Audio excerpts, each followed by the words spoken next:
Thank you. My audio clearly was off. Thank you so much, because I forgot to turn it on. So, hey, welcome everybody. Now I can actually do a presentation. um, Welcome to another session of feedback. If anyone has, hey Jacob, if anyone has any links that they want me to look at, feel free to post them in the chat. I do have a few links that I'm going to go over first, but feel free to post a SyncSketch link. If you're at AM, please post it to SyncSketch because I'm not sure how much we're allowed to show the AM campus. So just to be safe, SyncSketch link, and it always works relatively well. So far, it's been working a little bit weird. Um, I'm gonna leave here a few of our links in case anyone is interested. We do have also Twitter and also Spotify where you can basically listen to all of our past Q&As, but I'm going to just leave our Instagrams, Discord and everything. On Discord you can find all of our links too. And on YouTube you can find all of our past links, so check them out. So let's start with this reference. So let me see if I can't remember if you've trimmed this part. Let me just refresh. I think this might be the full version. Yeah. Okay, so let's look at the reference and the setup. First, I'm gonna Nico. Hey, I'm guessing from your nickname. So let me look at the setup just to see how much it is now. Ding dong, I know you can hear me. Open up the door. I only wanna play a little. Ding dong, you can't keep me waiting. It's already too late for you to try and run away. I see you through the window. Okay. So let me look at your reference. Ding dong, I know you can hear me. Open up the door. I only wanna play a little. Ding dong, you can't keep me waiting. It's already too late for you to try and run away. I see you through the window. Ding dong, I know you can hear me. Open up the door. I only wanna play a little. Ding dong, you can't keep me waiting. It's already too late for you to try and run away. I see you through the window. Cool. I think you have some really nice parts that are really cool. The only thing that it's a little bit unclear right now is what is the goal of this character? What are they trying to do? Because aside from the song telling us what's happening, I'm not seeing it so much in the body language, on the actions that they are doing. So maybe what you could do is try to find a few more actions that tell us what this story is, because right now if I see at the beginning, Ding dong, I know you can hear me. like all of this, I get it, like she's kind of ringing a bell, and there you have like this nice big action, but it's not telling me too much about um what this character is aiming for. Are they desperately trying to get in? Are they just casually waiting for someone? Because it seems a little bit more casual, and I remember a little bit from the setup that you had shown earlier, and also this that looks very creepy. Sorry, also if you hear a lot of sounds, they're gonna clean the house. Apparently, the agency sent some people, so if you hear a lot of loud sounds, it's that. So I'm guessing also this is from the door of the from the door, like the, let's say if there's a door here, it's from like this, someone is looking, and I think it could be very fun to play with the depth. If again, if it is that you are having this like looking from the door and then it switches around here to the other side. Um, or yeah, basically you're looking through this lines. It would be fun to play maybe a little bit more with the depth in here and try to push the creepiness on that side. So for example here. Ding dong, I know you can hear me. Open up the door, I only wanna play. When she says, I only want to play a little, maybe she can get very, very close to the camera. And then we have also that like maybe like a creepy face or something. You can even do the same gesture if you want, but you could play with that depth. Um, and it's going to push the idea that you're going for. A little ding dong, you can't keep me waiting, it's already too. And so, for example, here, I think that what I'm missing a little bit is the subtext of what the character is going through.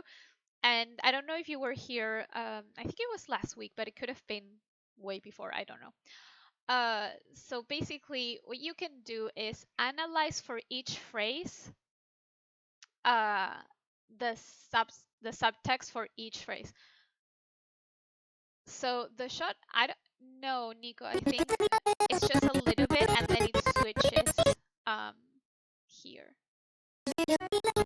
So at the beginning, it starts like this, but I'm gonna talk about this setup after. Ding dong, I know you can hear me. Open up the door, I only wanna play a little.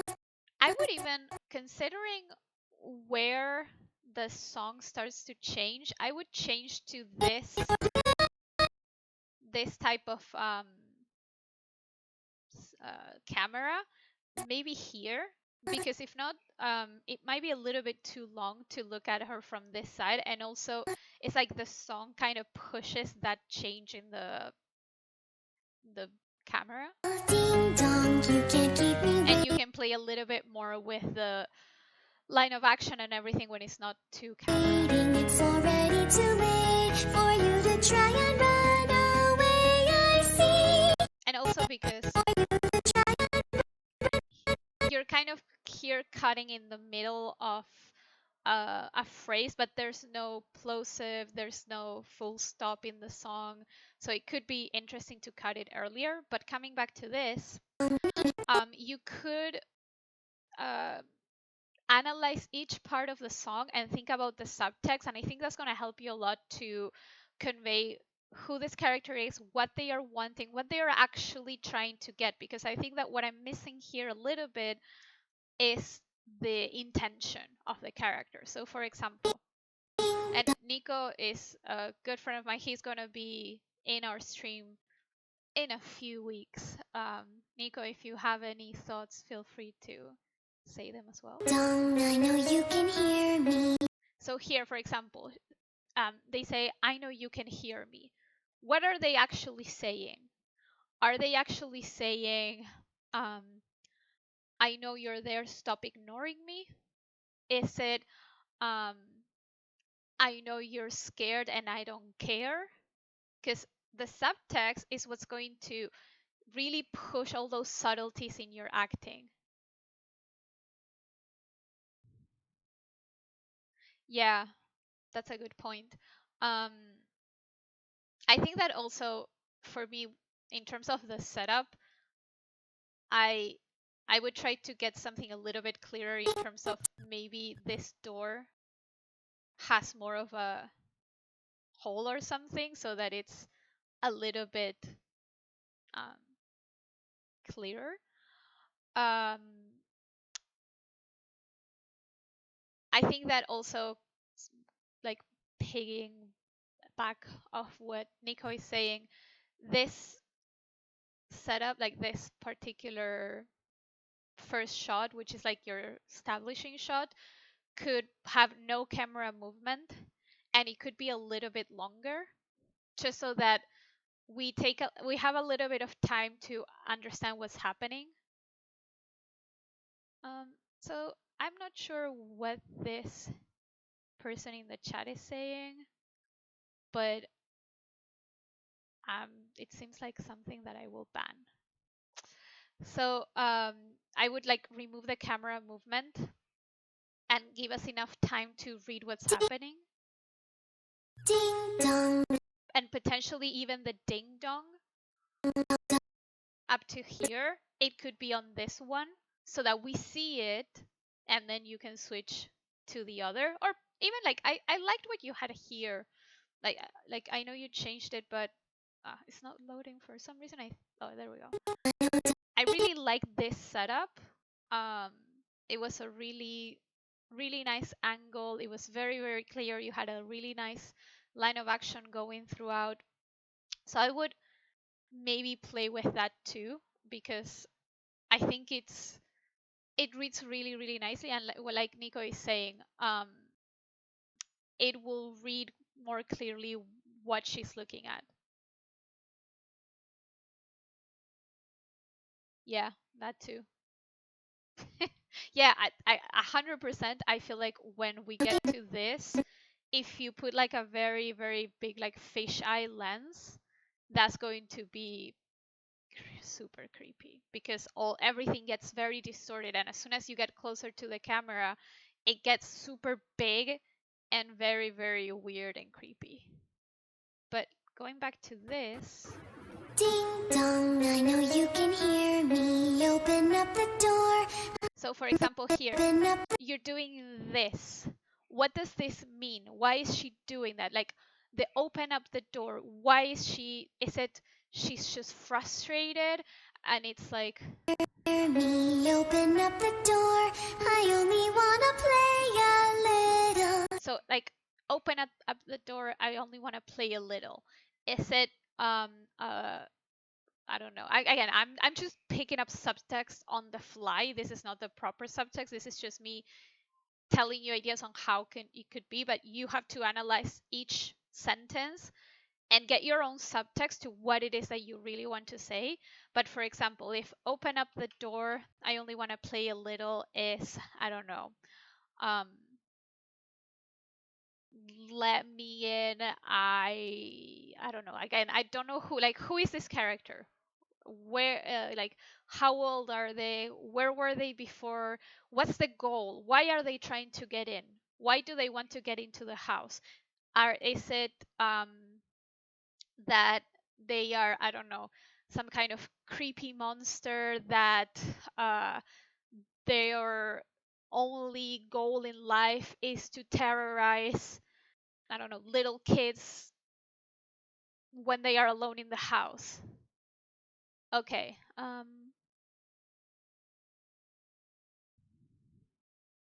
Yeah, exactly. That, like what Nico is saying. That's why I'm trying to get you to think about every part of the sentence, so that you get a little bit more nuance in your um what's it for, in like in your motions, so that, because right now if we think about this,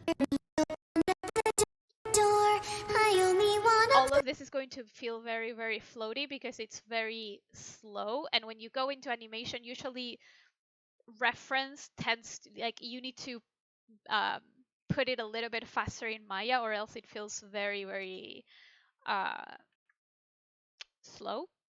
But like, if for example, okay, her goal is to hunt for fun.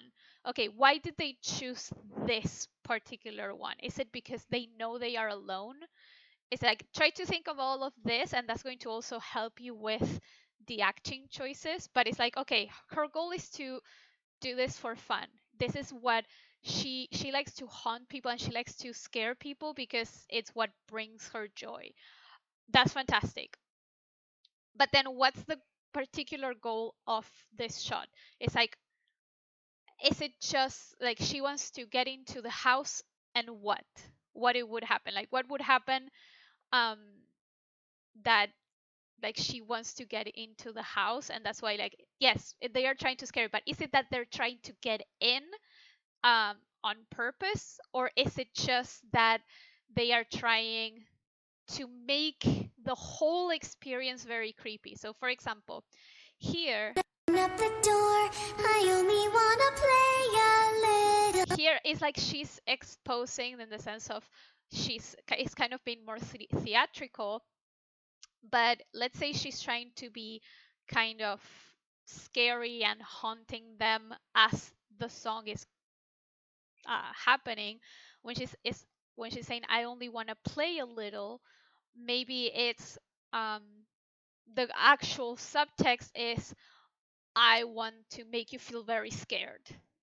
And so then if the subtext is I want to make you feel very scared, again, I'm not saying this is a good subtext, is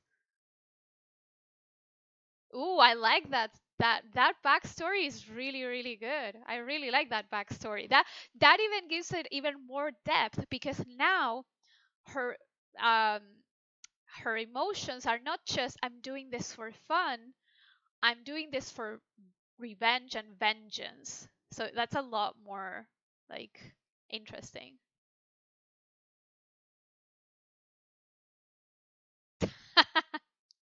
Oh my god, no, creepy dolls. Ugh, no, I'm not a fan of creepy dolls, and for some reason my my family gave me three of them, so I have three of them back in my house, and they are so creepy. I don't like them. They always feel very possessed, so I always keep them very far away from myself. But I do like the idea of uh, she's a ghost and she's trying to haunt the person who killed her. Yeah, they are the creepiest. I have three of them, and they're very very creepy. Gladly, they're not even in my room back in Argentina. Um, So now the way that she would get there is would be maybe a little bit more forceful. Like maybe when she says I only want to play a little, like again, or maybe when you have it in another angle, maybe she's trying to like open the door even though though she's a ghost, she wouldn't be able to actually touch much, but it's like you see the motion. Um just to have something that is shown, okay, she was killed by this friend and now she's trying to haunt her. It's not just for fun, but it's um vengeance because they killed her. So now all of the actions are going to feel a little bit maybe more forceful, more not just soft and being like, "Ooh, I'm going to haunt you." It's more like, "I'm gonna haunt you because you did this to me. So I'm gonna make it even scarier, as scary as it could be." So let me play this for you. I only wanna play a little ding dong. You can't keep me waiting. It's already too late for you to try and run. I only wanna play a little ding dong. You But that for me is getting a little bit um confusing because it's like she forgave them, but then they are. It's like if they are friends, then the haunting would be kind of like fun for the both of them because they used to be friends. I feel like that for me is getting a little bit confusing. But oh, I thought just went into my brain and completely escaped it. Um, oh my god, I just thought of something and it completely left my brain. Oh my god, let me see if playing it again it will I bring it only back. wanna play a little ding dong. You can't keep me waiting. It's already too late for you to try and run away. I feel like basically like you could explore also how is she going to haunt this friend. Is she maybe like at the beginning again, and this is me just overcomplicating your shot, but just to think about ways in which we can push this idea even further. So for example, let's say she's haunting this person and they know they are very scared of, I don't know, spiders. Maybe when she's here looking through the peephole, Dong, I know you can hear me. Open up the door. I only wanna play a little. maybe in the I only want to play a little, I don't know, she kind of uh releases spiders or like turns herself into spiders that crawl and they get closer to her, and it's very very like, how is she hunting aside from just being creepy outside her door? Like, what? Again, I'm not saying this is a good idea. I'm just saying, how else can we push this? um or when she's saying, I only want to play a little, maybe her face distorts a little bit and gets really really creepy and gets like a very crazy smile. um Something to push the idea that it's not just a funny haha, I'm haunting you, but I'm getting into the creepy levels. Ding dong, you can't keep me waiting. It's already too.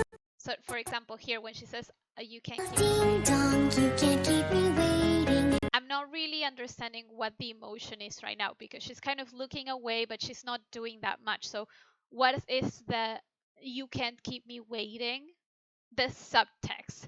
um is it uh I'm I don't know. Again, you need to think about the whole subtext for each part, kind of in a continuity, so that it's like a story that you're telling through the subtext. But it could be, you can't keep me waiting, she's actually saying, oops, I accidentally touched something else. um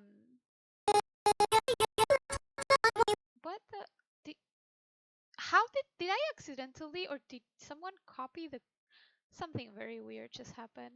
All of the drawings from the previous, whoa, sync sketch was working very very weird. um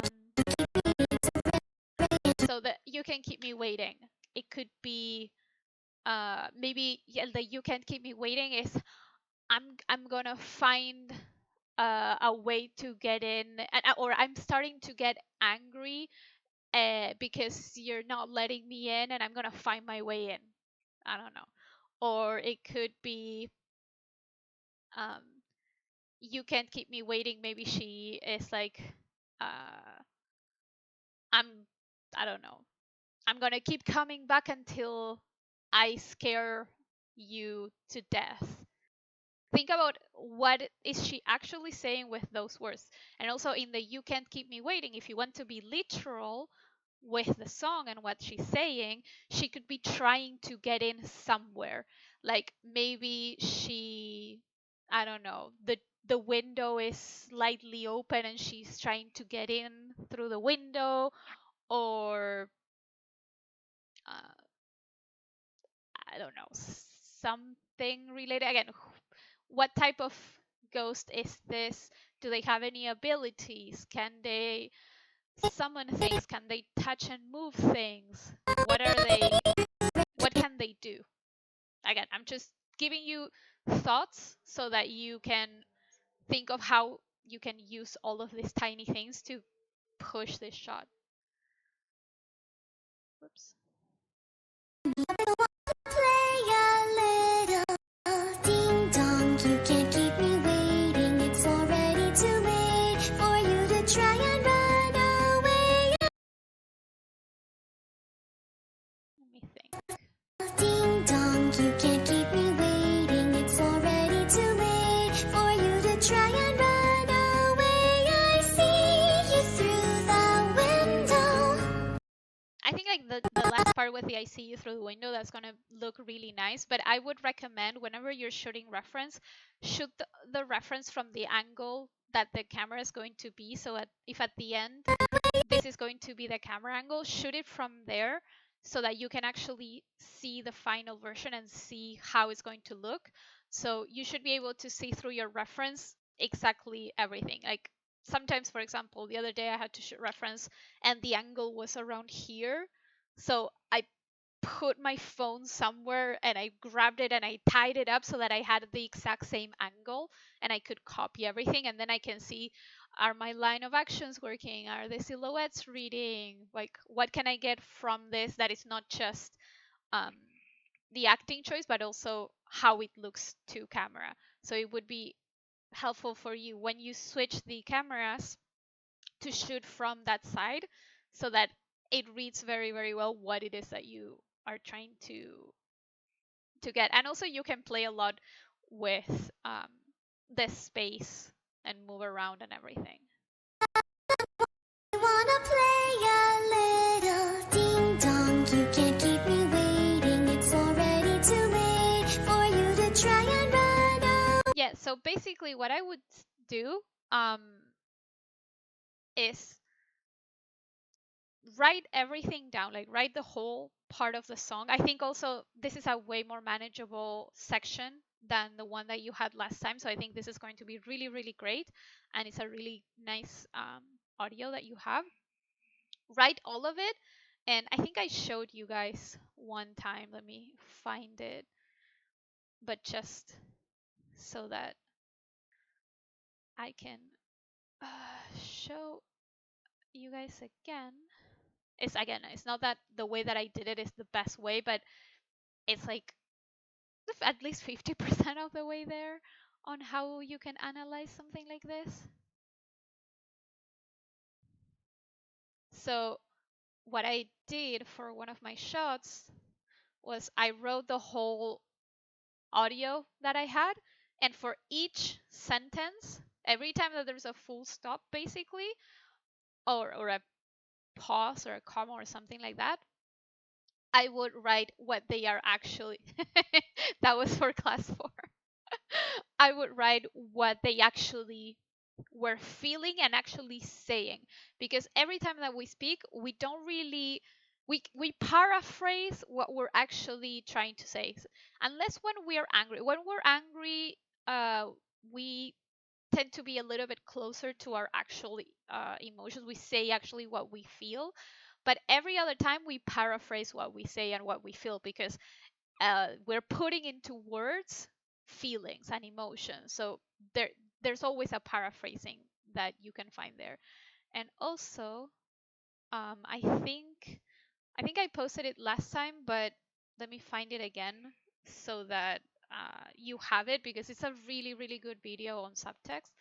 Please, website work. It wasn't working earlier, but it should be working now. Because if not, I don't know how to find it. Ugh. Um, Let me see if I can find it somehow. Maybe it's, oh, there we go. Anyway, it was very easy to find.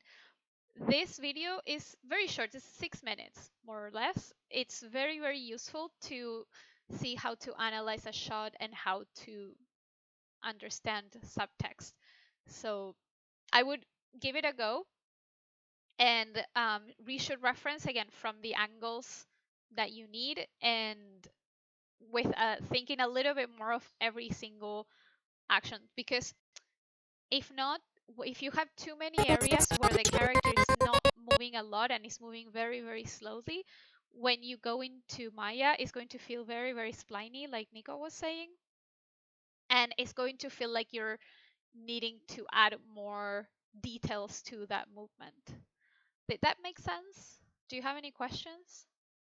Because I know I went back and forth on the layout quite a bit, but I hope that that made sense.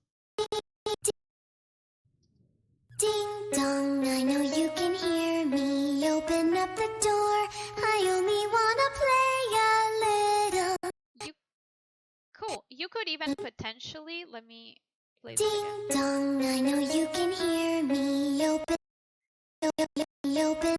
You could potentially stay in the establishing shot up till here, Open up the door.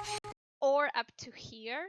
I only And then I only want to play a little. little could be from the peephole, and it's going to get creepy. Maybe like the open up the door would be better, just because you have longer time. Ding dong, And then back to a different view here. ding dong, you can't keep me waiting. It's already too late for you to try and run away. I see you through the window. And even here, And run away. on the I see you through the window, you could play with maybe now we are seeing them through the window and we see the face, because if we do it from this side, we're gonna be looking at her back, and so we're not gonna get that emotion that much. Even if you put her 3/4, it's still not going to be as creepy. So it could be from the window. Yeah, actually, uh, I actually did a demo on that. Funny that you mention it. So let me, that exact thing that you're saying, Nico, I did a demo on it, so I can post it here, just if anyone needs it. Videos. Haha, there we go. So, yeah. Okay, cool. Yeah, whatever you need to do to make it work. If not, momentarily, you could also, when you say like from the window, the other side, you can have it on a different Maya file on a different shot, and you only see like, I don't know, the lines. I can't even draw a straight line, sorry, of the window. So you don't see all of it, you just see part of it, and you simplify that whole stage. You don't have to have all of your shots in one Maya file and you just switch things around. You can have them in different separate ones and then adjust the staging so that it works around it. Like for one of my shots, I had 6 different cuts, and in each cut, like because it was in a beach and it was like pirates and there were a lot of palm trees, and the palm trees, depending on where the camera angle was, I needed them to be in a different position just so that it looked better. So I just put it all in different files and played around with it in each file. As long as the continuity works, it doesn't matter. Do you have any other questions on this?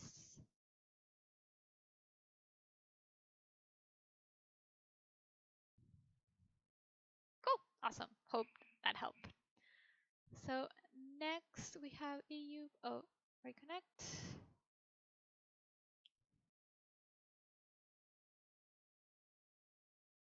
Yeah, you can adjust the aspect ratio, of course. I the aspect ratio though is kind of, at this point decided I don't care anymore, because what I got from working in Spirit versus what I had at AM were very different, and my demo reel kind of looks weird because of it. And I was like, who cares? I don't care. I gave up on caring. But yeah, having a 16:9 or 21:9 is usually a more common aspect ratio, so you can adjust that, and it's going to be kind of the more common used one. So cool, let's see this. Oh yeah, polish, nice.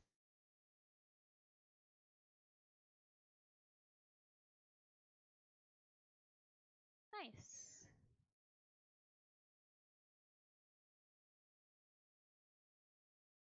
Cool, cool. Let me look at it in sections.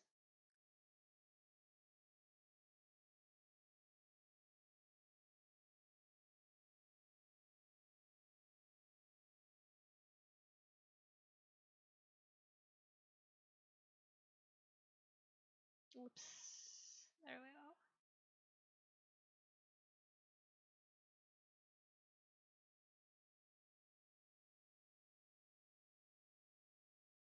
I think that here, you can start with this hand. Maybe at the most, like the fingers are up, but just leave that hand down, because I feel like there's a lot of movement happening at the beginning of the shot. Yeah, I know, right? It's a really nice progress. Um, because right now there's a lot of movement here, and it's making us focus on that area. So I would just keep that hand maybe at the most in this pose here, in the pose that you have on frame 3, and that's as much as I would have it go up. And then I would try for this frame in particular to pose the hand a little bit better, in the sense of how we read the fingers better in the terms of the angle, because right now here this reads really nicely, But in this one, the fingers are so much towards camera that we are barely understanding that those are fingers. So if you can maybe rotate it already a little bit more down, especially because also from here to here, it's a very big movement. So I would basically grab this frame um, and have this be 90% of the way towards that frame. So there's like a tiny, tiny bit of spacing change. And that's already going to give you all the thing that you need. Like if you use Animbot, literally just grab the whole pose for that arm and put it 90% of the way there.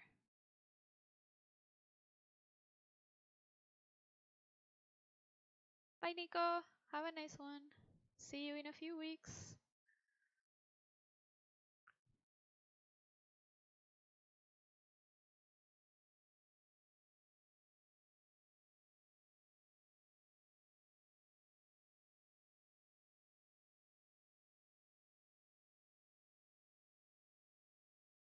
Also, the looking at the eyebrows, this reminds me, there's this really nice video that was released by Anim School not too long ago, like I think it was yesterday, about animating eyebrows. And there's like a few tips.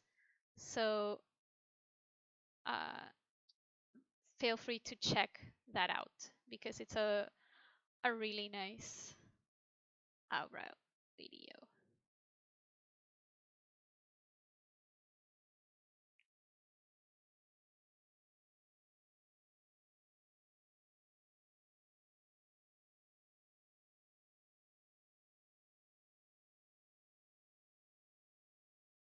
I think here,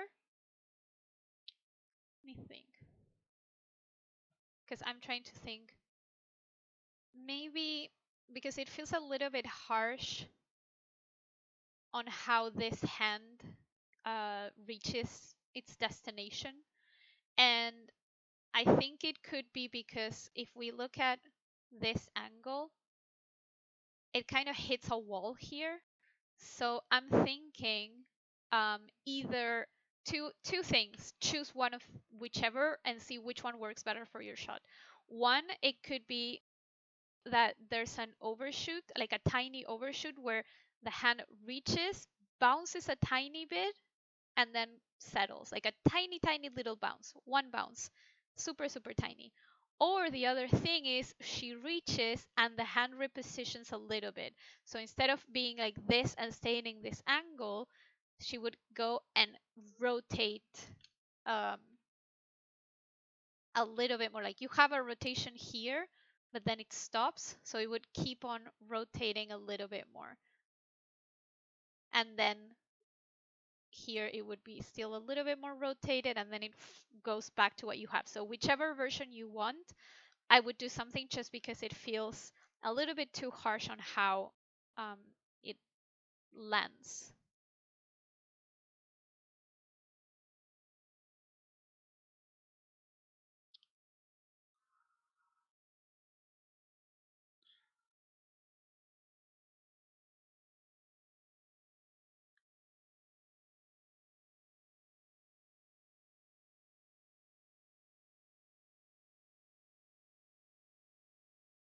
I was like, what is it that I think that the spacing on the eyelids still feels a little bit even. Where's this? Okay.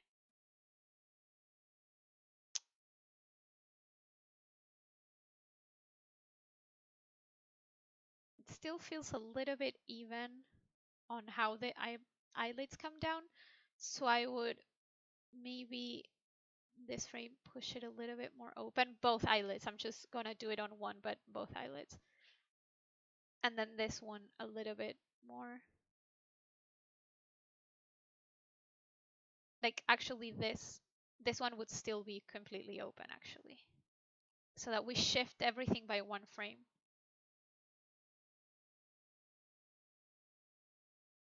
So this one would still be completely open. This one would be slightly less open than it was in the previous frame. And the same here, it would be a little bit more open. And then when our eyes are closing, we tend to bring our bottom eyelids up to meet in the, not in the middle, but we meet a little bit further up. So I would actually bring this up. So you're gonna get the same shape that you have right now, but it will be all further up because the upper eyelids are gonna be higher and the lower eyelids are gonna be higher as well.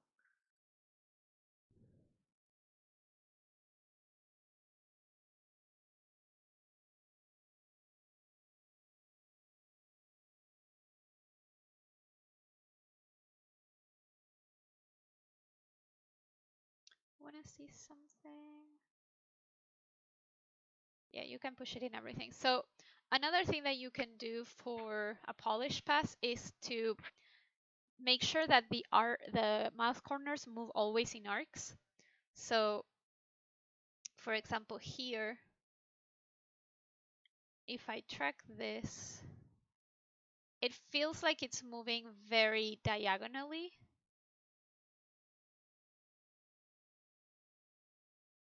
See how the movement feels very diagonally? And considering she's here and she's gonna go, you could have maybe a tiny arc down and up, and that's going to give you that arc that you need. Some people, what they do is they just literally grab the TX or the TY and they offset it by one frame. You can do that, and sometimes that works perfectly. It depends also on your workflow. I personally like to put in the arcs myself, just because sometimes especially when I do lip sync, if I offset it, it tends to ruin my poses because I pose sometimes in ones. So depends how you like to block things out and spline them. But you can try offsetting by 1 or 2 frames, either the TX or the TY, and see how it works for your whole shot. And again, sometimes we do arcs that go up and sometimes they go down. So depending on that, you might need to offset before or after. It would be nice considering you have this moving, and it's going to fall, if you can have a little bit of motion maybe on this ones. So maybe this one ever so slightly shifts that way, maybe this one is pushed down a little bit, just to have a little bit more connectivity between all of those that are very, very close.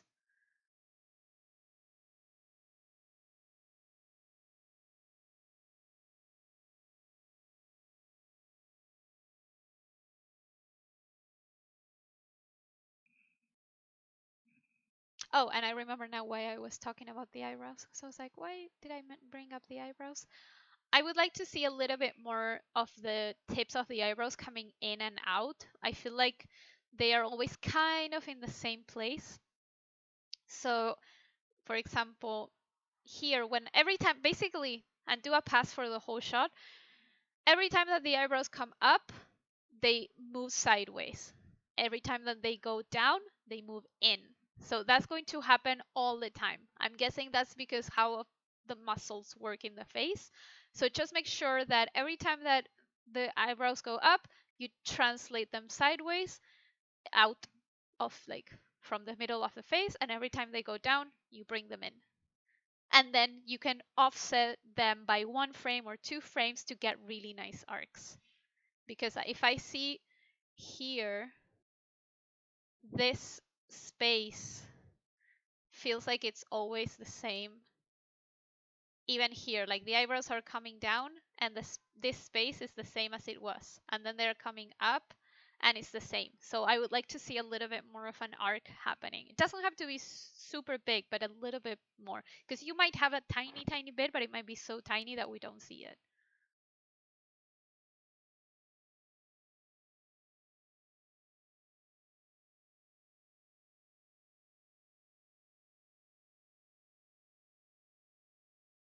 When she's closing the eyes, another thing that you can push a little bit more is this eye being a little bit more open.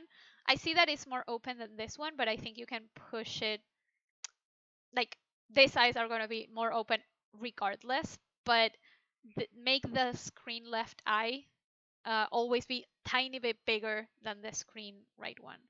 in this um, blink.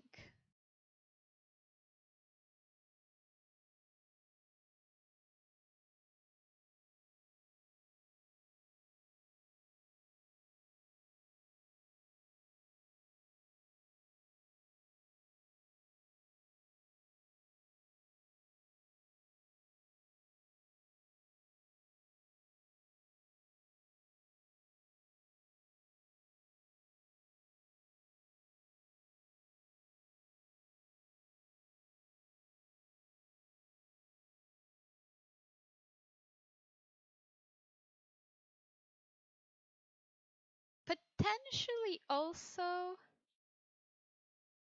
I feel like what's feeling a little bit off for me at this beginning is that the smile here, you're going from this and it closes, but nothing else moves. So if she's gonna go from this to closed, those mouth corners can come in a little bit. So this smile is not always exactly at um, the same width because it feels a little bit weird. Either that or they come like she can be smiling a little bit and then more when she closes. But I think that considering she has a bigger smile, when she changes that smile, she can bring those mouth corners in a little bit more.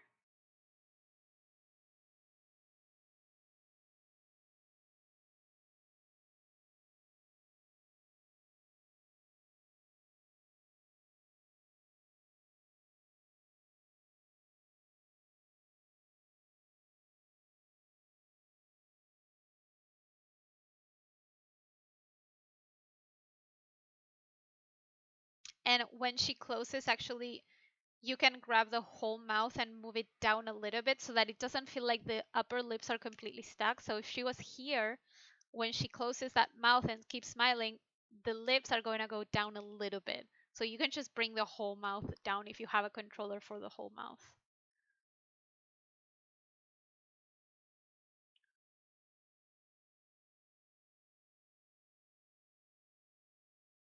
And basically, the reason why I want you to adjust the spacing of that blink is because it's feeling a little bit slow, and it would be nice if it were snappy. I think the slowness also comes from the even spacing.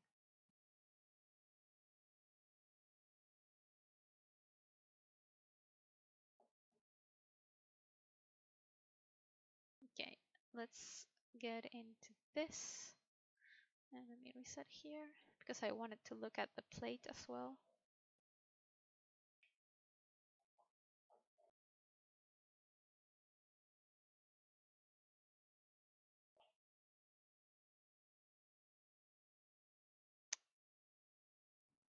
I think the plate could have a little bit more nuance to the movement and the hand and everything. I know that is not the main part of the shot, but because it's so big on the screen, I think that we can adjust it a little bit. So let me see, especially because afterwards you have like really nice animation with all the things flying out, so it feels like this part didn't have as much love. So basically, right now you are placing the plate like it comes with an angle, but then it just adjusts perfectly. So maybe what could happen is as the plate is coming, first it touches the table like this and then it drops down. And that's going to give you a nicer breaking up of the motion. So here, like you have this angle, here it would touch the um and it doesn't have to be a lot. It like I'm even exaggerating here the angle. It's just a little bit, but then over the next 2 frames, slowly, not slowly, but like ever so slightly, you bring that down. It could be even over 1 frame, but maybe 1 frame moves a lot and the second one is like the tiny, tiny bit. Especially because it feels like everything hits a wall. If we see this, it suddenly completely stopped. So if this was still coming with a little bit more of an angle, that whole hand is going to have a little bit more of an angle. Here, it's also going to have a bit more of an angle. And then in the next 2 frames, it just drops here. And it's going to be nicer. Like you can even make just the plate be in 1 frame, but the hand keeps going down over another frame.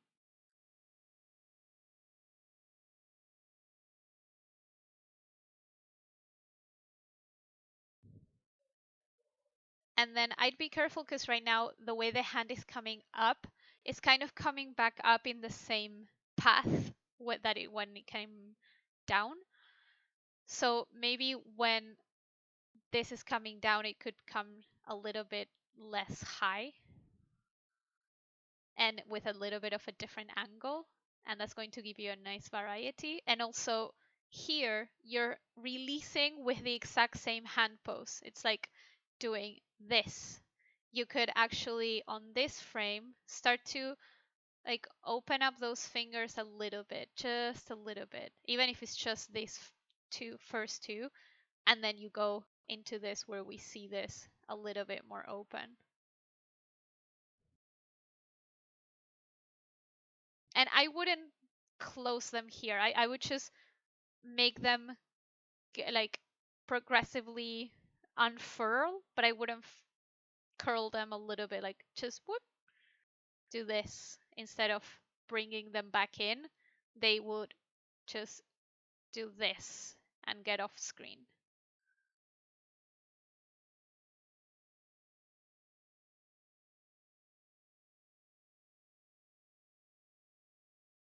And when you do that again, if you this is how much polish you want to do. You can polish a shot until you die more or less, but you can even polish this a lot more by like when because this is going to be with an angle when you rested all of this could maybe not this ones maybe these ones are like kind of I don't know there's a syrup or something but at least the ones in the plate can slightly shift back because they were coming with this angle and suddenly the angle changes and so they all ever so slightly tiny like 2 frames or so just tiny movement backwards to reposition themselves and maybe like a few of these ones if you wanted.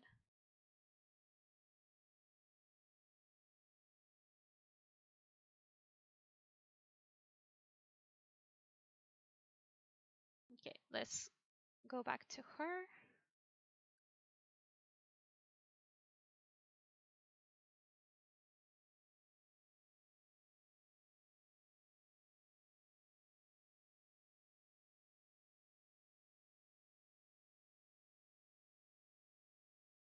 I feel like you're hitting a wall with everything here.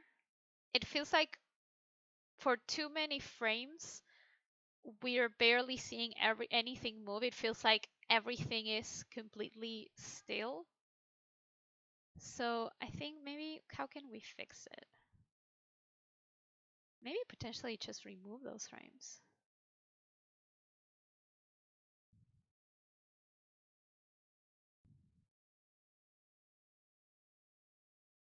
Let me think, because I have a few ideas, but I need to see which one would be um, the more viable one.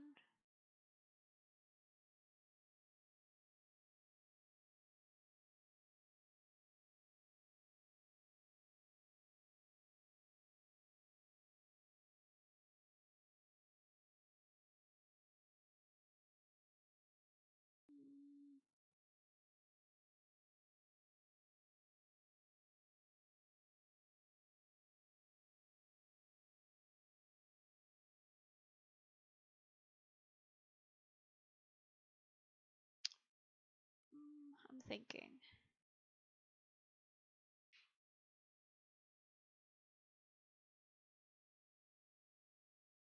Because it feels a little bit too much like we're going kind of pose to pose in this area. So we need to, when we're getting into these moments where everything stops at the same time and the character is not moving, like it feels like nothing is moving. I see that there's a tiny bit of movement, but in these frames, it's so minimal that it feels like the character is just not moving. It's too many frames because it's how many?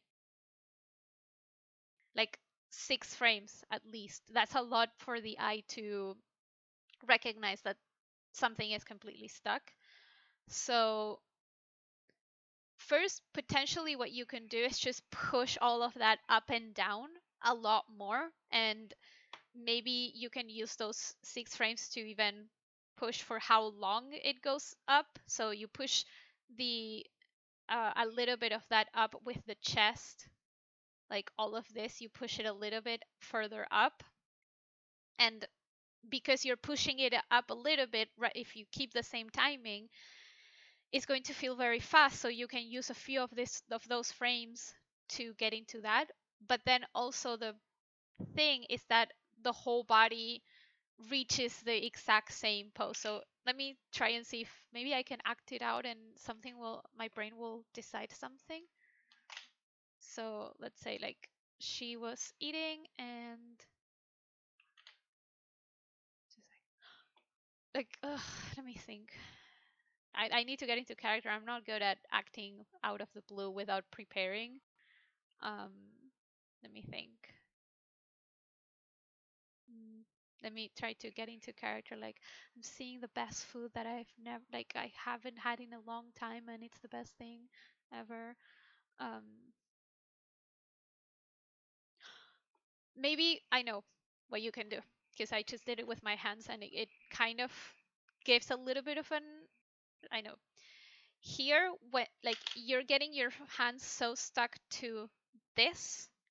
Let's pretend that the line here is the table and you're doing this, and she's like, maybe what you can do is have a little bit, yes, exactly, did this. So when I did it just now, it was like, and I just did this.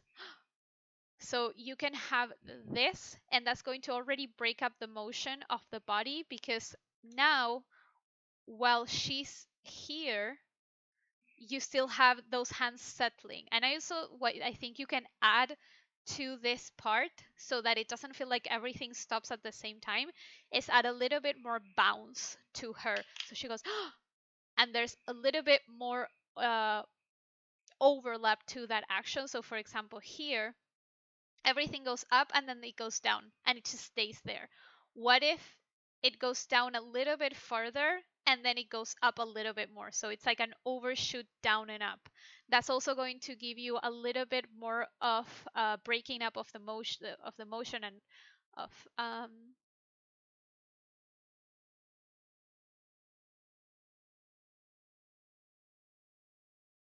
I kind of like the overshoot, but the the softness that you're talking about that could happen after the overshoot, like for example from frames 112 to 121, that part could be maybe a little bit softer. I kind of like what the face is doing. My whole problem right now is with the body. I would like to see basically more overlap, so it's like a little bit more, maybe there's a little bit more rotation up and then rotation down and a slight rotation up, and each part will be offset. And as soon as you start offsetting those parts, it's going to give you a nice what's the word, like more fleshy feeling. So for example here, let me this is going up and now everything is coming down. When this is coming down, like first the body is going to come down and the shoulders can keep going up and the head can keep rotating up a little bit. So even here, like the head can rotate down in this frame a little bit more. So it's dragging a little bit and it's the body pushing up. And then here, the head is still rotating up. And there's like a little bit of overlap to that motion. So basically, if you think about it as um, two different balls where the body is one ball and the head is another, if the body goes up, the head drags down, and when the body starts going down, the head drags down. So you always have a kind of offset where nothing moves exactly at the same time. Everything moves separate from each other.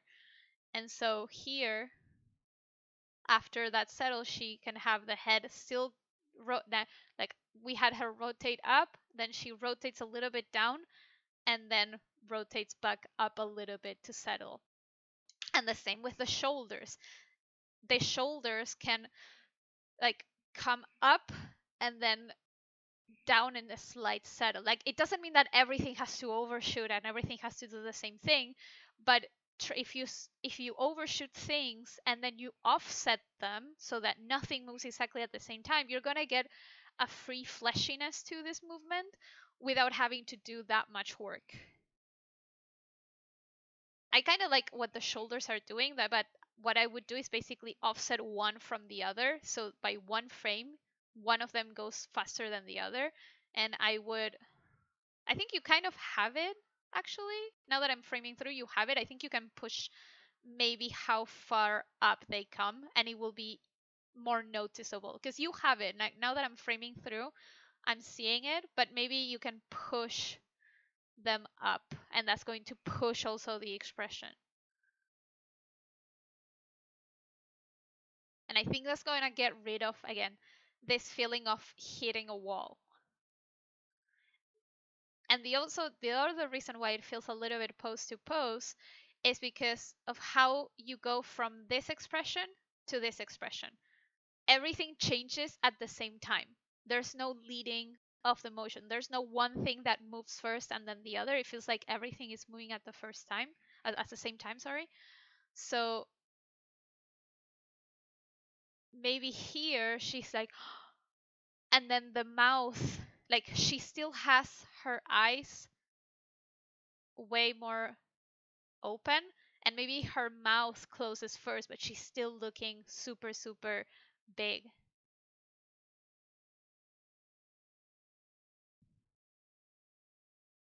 And even like maybe her mouth starts closing, but her head is still rotated back to where it was. So in this angle, it's still rotated that way. Whoops. I just want to delete this. Here it is. I hate that they changed it.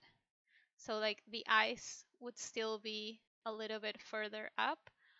Um, and so that way it doesn't feel like the head rotates and the face changes. It feels like there's something that's leading the motion. So maybe her mouth ever so slightly starts coming up, like it starts closing, and then the head starts moving, and then the eyes at the very very end because she's trying to get very very focused on um, what she's looking at.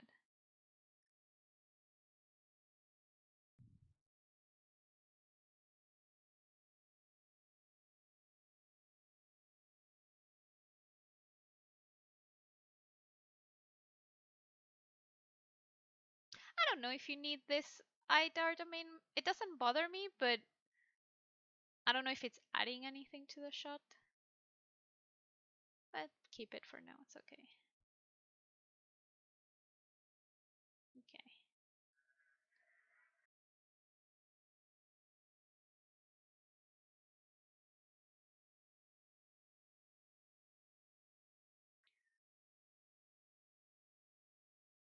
Already for this pose that I'm looking at right now, especially because it feels almost like the teeth here and here are in a different position. I would actually push the teeth higher, the upper teeth, and at the most show the lower teeth as well, because I'm not a big fan of showing the gums usually. So if you can just bring the teeth up, it's going to feel better.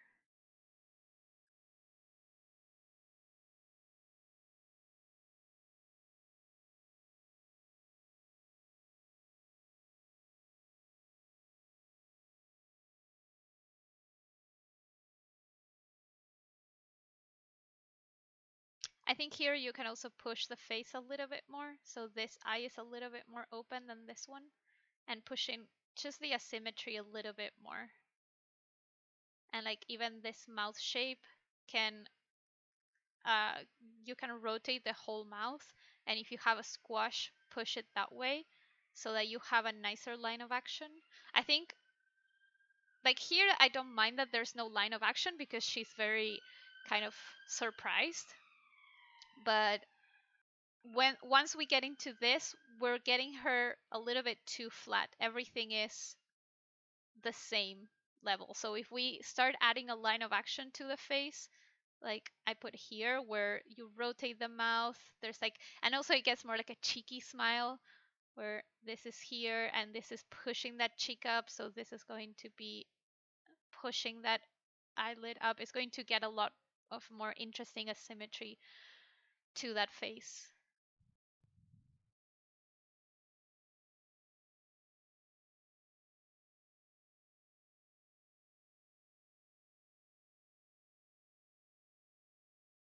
If I do this, yes.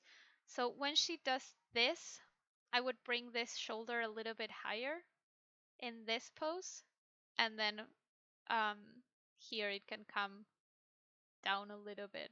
It's just because it feels like that shoulder is very stuck in place here.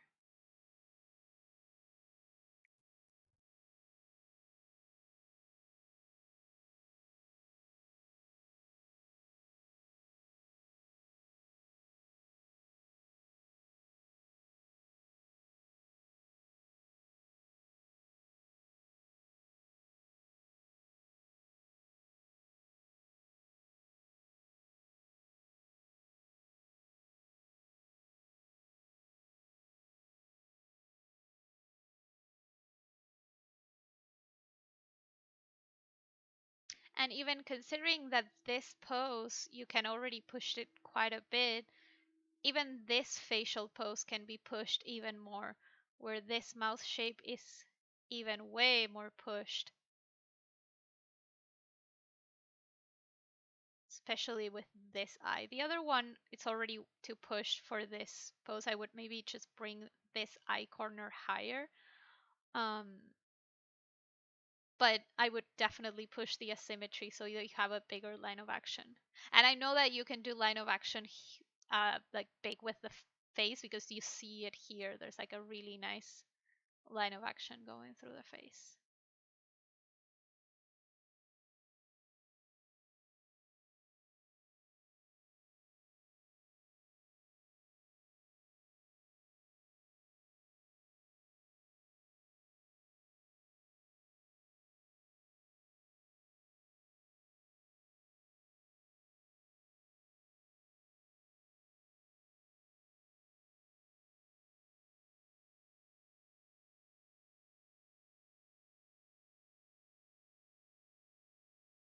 I feel like there's something in the timing that we can probably make a little bit snappier.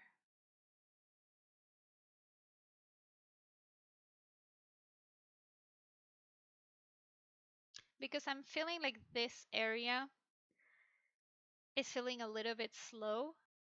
And I think that we can push that a little bit more. So maybe what I'm thinking is like, let's say this is, maybe she gets up to here.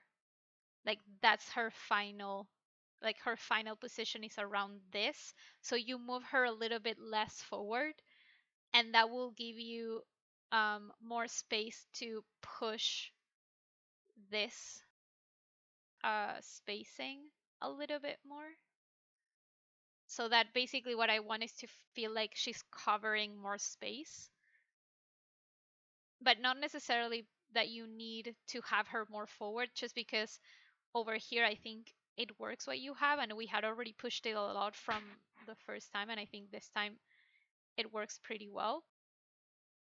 But like even if you see this spacing, it only changes here, but over here it feels very even, like particularly this frames. So if you can just push it so that there's like a little bit and then it gets really big and then it gets closer together, I think that's going to feel very nice.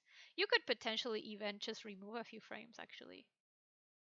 Like maybe I would remove one frame from here and I would adjust the spacing here a little bit. Like maybe it's just also a matter that maybe it's not that she gets up to here, maybe she gets up to frame 102. in terms of how forward she gets. But in this last few frames where she is right now moving quite a lot forward, just have her get up to 162 and make that spacing very, very tight. So it almost feels like she gets to a stop, but she doesn't. Like we barely see her move. And that's going to, that change in she's barely moving to she explodes is going to feel really, really nice. I hope that made sense because I know I went back and forth on a few things.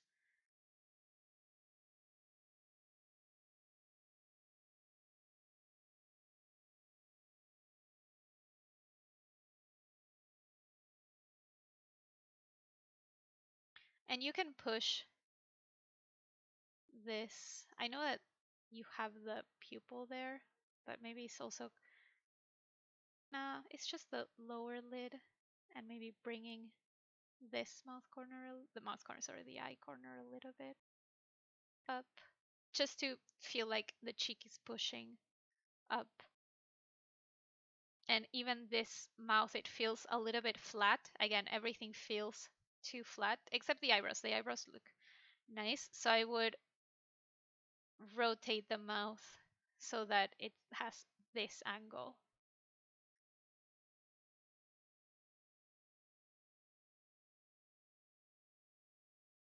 And potentially push this a little bit further up.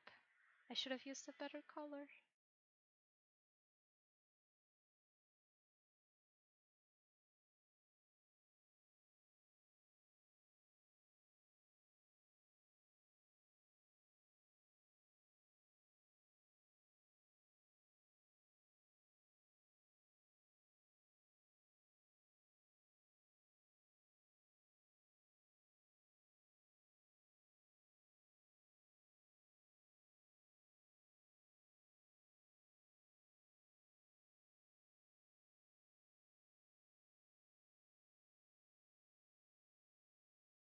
I feel her eye line here is a little bit too far up. I feel like it needs to be a little bit more down.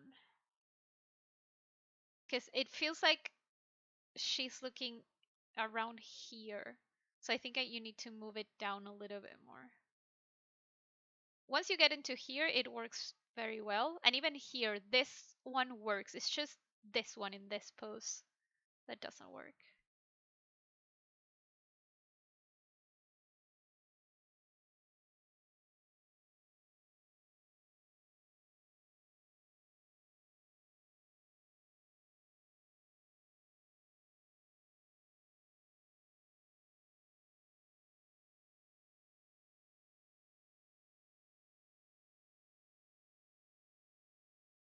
I wonder,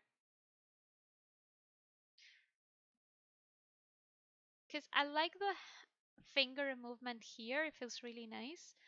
But then on this one, it feels maybe like it could be faster. Like a little bit faster than what you have right now. Let me see something.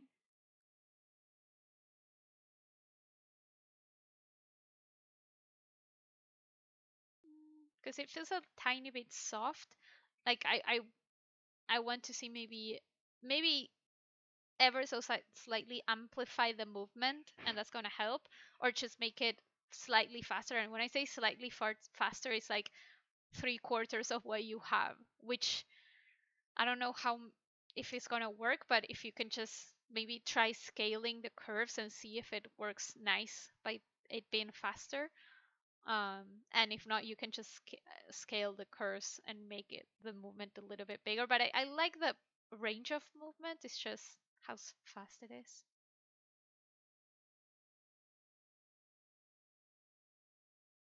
Okay.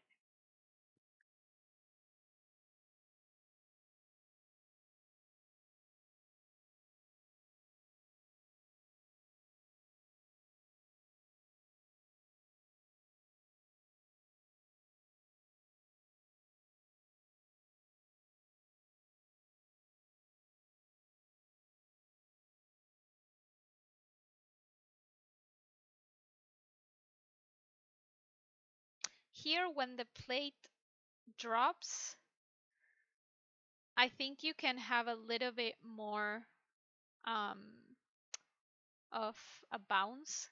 So the plate drops here, and then it kind of feels like it wanted to go up a little bit more and then come down.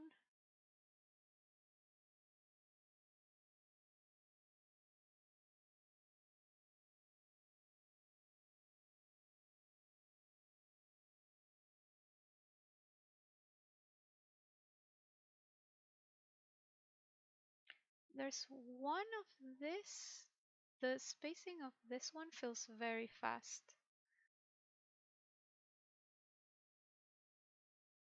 I think we lose it a little bit too quickly.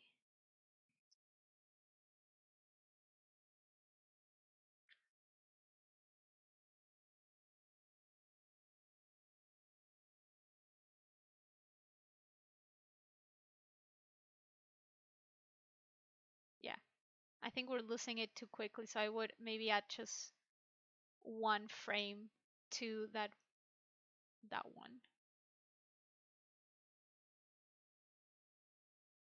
The others feel really nice. I can't imagine how long it took to animate all this, but really nice.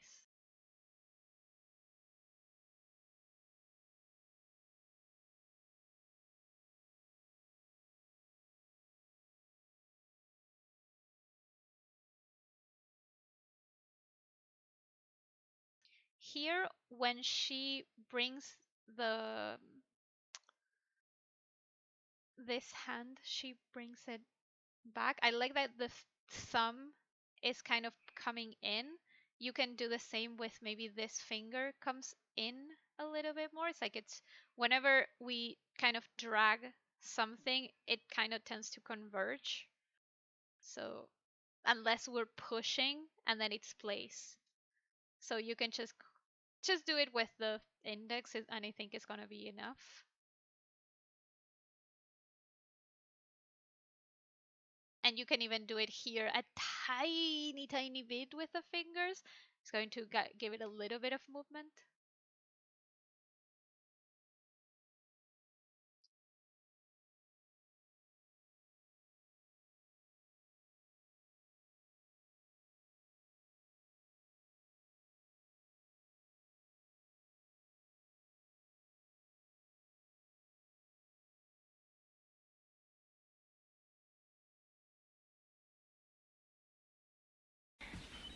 Who are you talking to right now?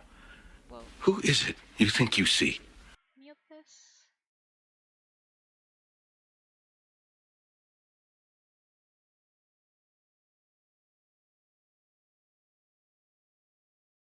I think here in this area you can have a little bit of clearer eye darts because I think you kind of have something somewhere, but it's not very noticeable. So basically, when she opens her eyes, I like right now it feels like she's looking here. I want her to look here. So I would converge the eyes a little bit more um, and maybe bring them even a little bit further down just so that it feels like she's actually looking at this one. And then once she already has it in her mouth, like here, she would still be looking at where she was. And then eye dart to where is the next one that she's picking up? There. Eye dart already to the next one. So over one frame. This doesn't look like the eye dart, but let me adjust it. Just a little bit. It's a tiny eye dart, but it's gonna help. So this one she would be looking a little bit more towards the next one. And then again, as soon as maybe even before she puts it in her mouth, she already eye darts a little bit to this. So there's this, so that we see her going from one to the other. It doesn't feel like right now it feels like she just looks at the overall area. And remember, every time you eye dart, the upper eyelids need to move a little bit with it, with the pupil.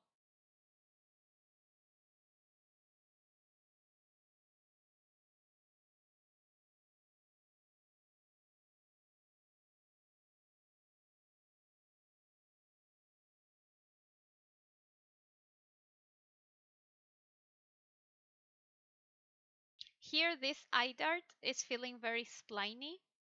So I would actually, because right now it also feels like the head is moving with the eye dart too much, I would have actually by this frame, she would already be looking like she would already reach this part.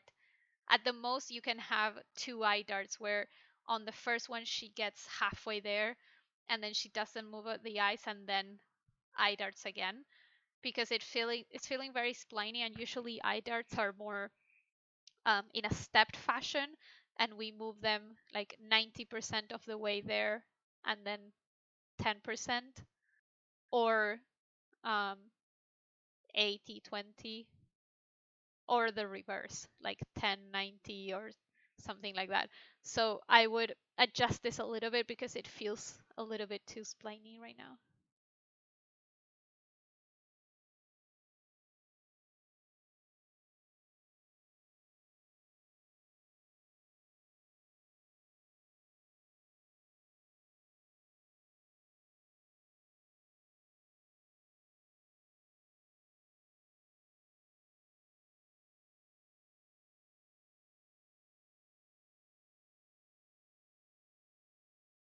I'm thinking. There's something a little bit off about this area, but I think part of it is I think something that I had mentioned before that you can still push a lot more because it kind of feels like she hits a wall here. Like it feels like she just eases in, and I would like to see an overshoot of the rotation X. So here, this, oh, there's fireworks apparently. This will still rotate down a little bit more, even here, and then even up to here, I would rotate it down. So it's like and then up so that we see a little bit more of that because I think that right now that's why it's feeling a little bit weird because it feels like she just hit the wall. She says, and it just stays there. But if you're going to do something where it feels like it is hitting a wall, we can adjust it with overshoots. Um, in here, it would be more like it's not an overshoot in terms of the motion. It's like the actual motion will keep going. And so you're breaking up when the body hits and then the head is more of an overlap rather than just overshoots.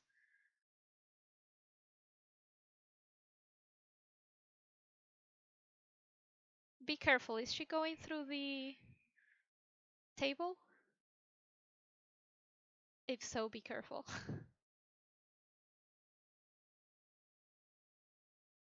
And even here, you can polish this by the way she's grabbing. So she can grab kind of more softly. And then as she does this, the fingers can kind of press down and do this line change where you go from this to this. And it's like a nice texture as she bites down. And again, I personally would not show the gums. I would just bring the teeth slightly higher.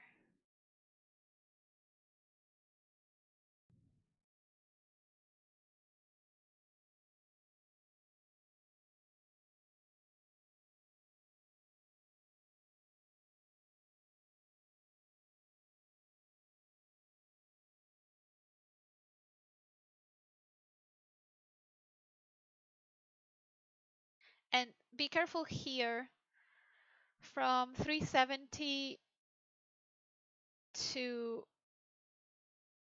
where is it? To like 374 or 5. It feels like the hands and the shoulders, everything moves at the same time. So maybe here I would drag those hands a little bit so that they stay a little bit further up and the shoulders come down first and then the hands. Or if you want the reverse, the hands come first and then the shoulders. And here, it feels a little bit odd because it feels like the shoulders are moving, but the wrists and the hands stay in the same position. And it's really hard for me to do that. Um, what you can do is here it's okay, like you have it, you can keep it like this. But in this area, instead of having that angle, the hand will actually be a little bit more turned up so that basically you have it more like this, and when they come down, everything rotates in. So it's like this, and then, and we see the angle of the hand go from this to this. Because right now, it feels like this is happening, and it's really hard. Like, even I have a hard time to control it because I have to control it, and even so, it's really hard because of how my body is connected. So just make sure that there's a little bit more motion there. But yeah, I think that's everything I have for you for today. I don't want to also overwhelm you with um, too many, because polishing can go on forever. Honestly, polishing uh, never ends. There's always something that you can polish. So yeah, do you have any questions or anything that you want to, I don't know, complaints, recommendations, whatever, anything?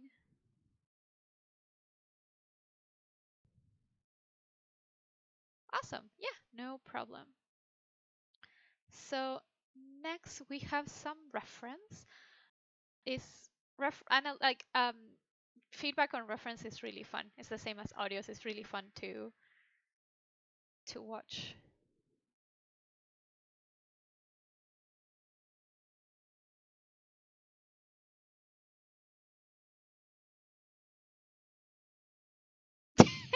Your face at the end. This face is fantastic. I love it. So let me play it again.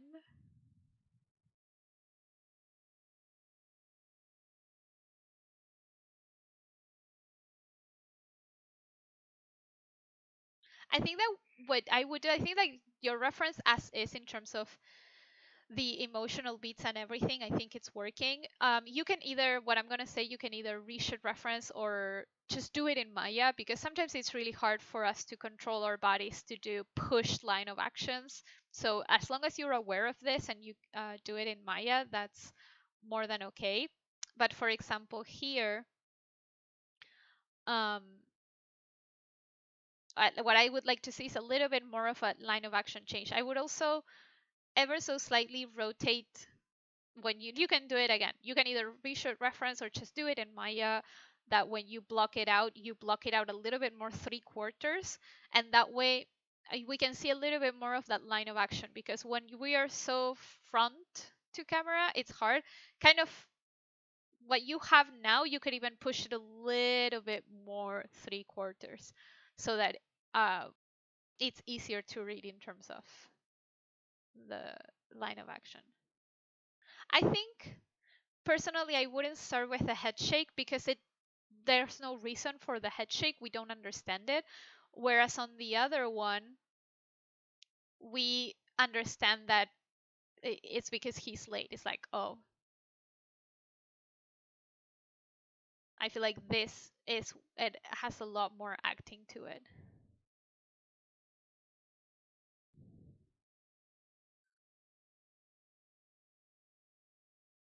I wonder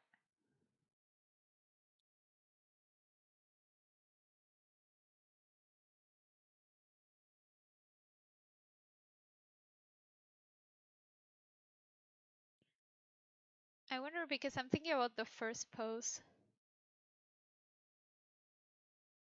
No, so basically, we're doing feedback on video reference because Anush is going to start a new shot, but we're also looking at shots. Like I've just finished giving feedback on another shot, and we were on polish, so we get feedback on animation. Basically, I don't even know. Like here, this one is um, someone messaged me earlier saying that they were having a bit of problem with the face connectivity. So it's basically feedback on animation.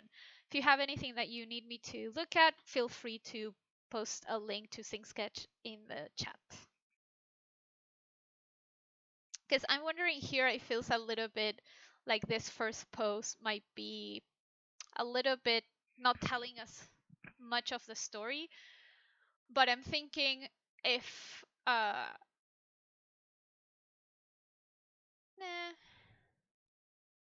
because I'm thinking maybe we can have him,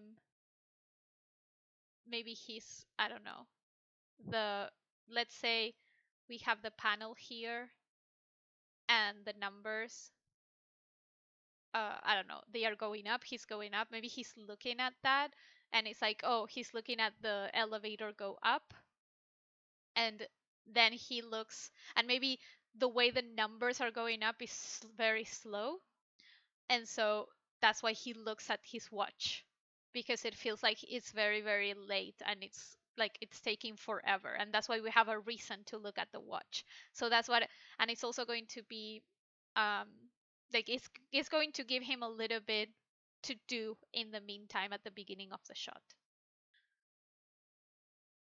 I really like this action. I feel that personally I this reference overall is uh more successful.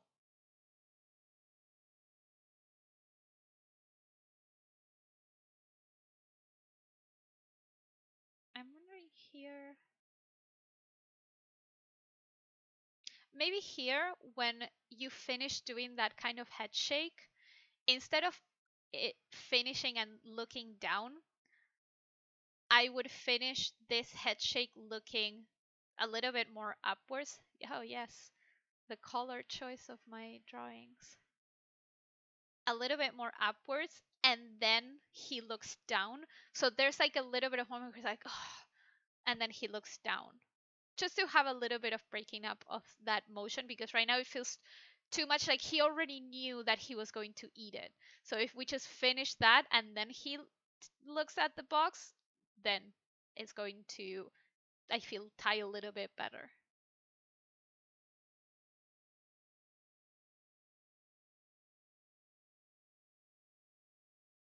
And when you do this, you can do already in Maya. You don't need to like reshoot reference for just for this.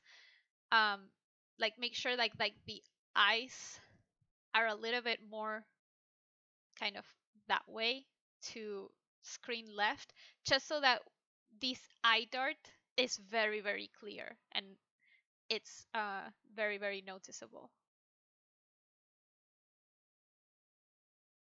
His face is, I love this face. It's fantastic. So yeah, I would go with this one, but again, a little bit more 3/4. I think you're gonna benefit a lot from it. So yeah, do you have any questions? Are you here? No, no, you're not here. You're sick. I remember just now. You don't have any questions because you should be in bed getting better. I hope you get better. I hope this reference feedback is helpful. And go sleep if you're awake.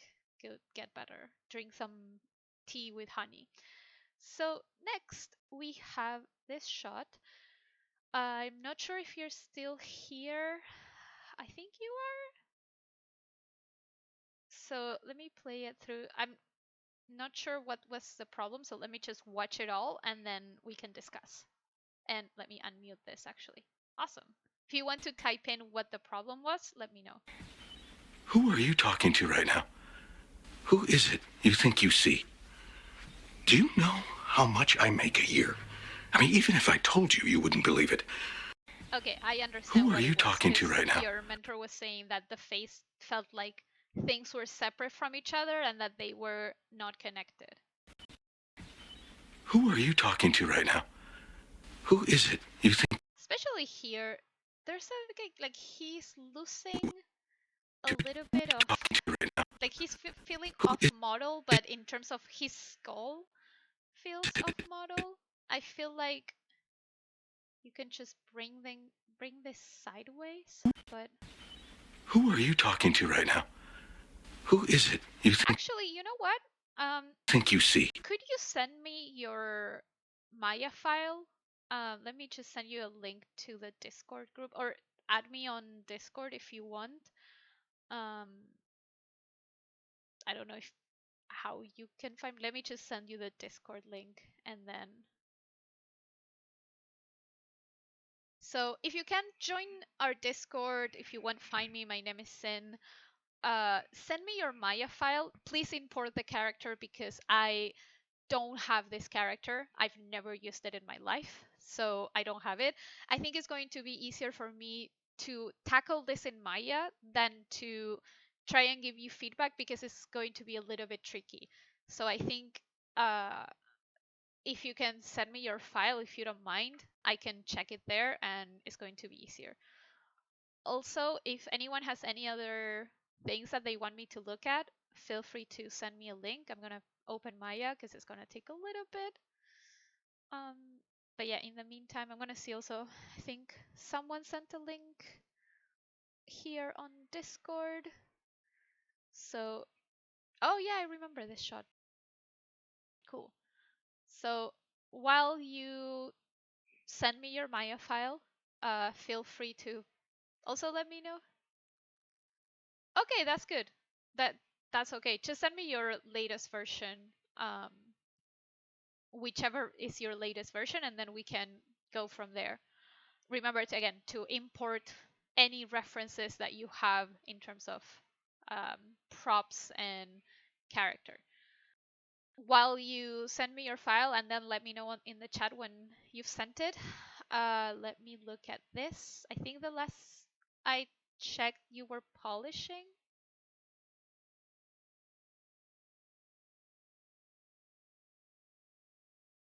And also, I should actually let you know in Discord that I'm. Hey, okay, you're here. Okay, cool. I was like, I need to. Maybe I should tell you in Discord that I'm gonna look at your shot now. Sorry, Maya is being a little bit annoying right now. There we go.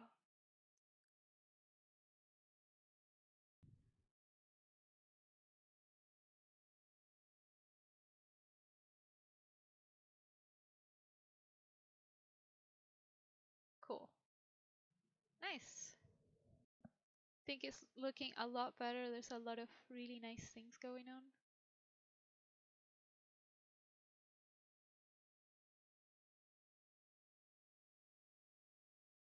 I love how he gets scared. This is so pushed. So funny. I love it.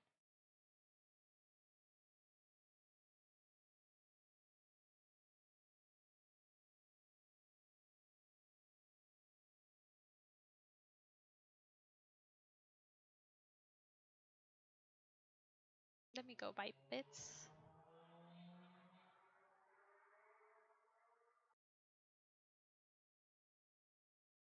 I think here, before he reacts, and I know that this is more of a body acting shot, but it's always nice to add a little bit more. Maybe he can, for just like 2 frames, so this last 2 frames, the eyes actually go up a little bit so that it feels like he looked up.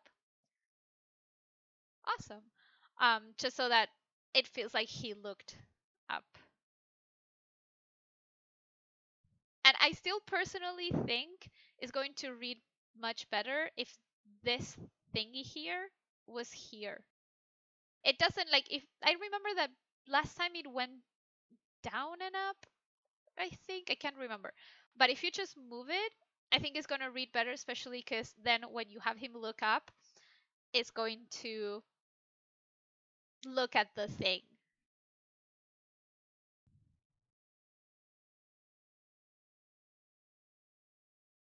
I really love this. All of this is feeling really, really nice.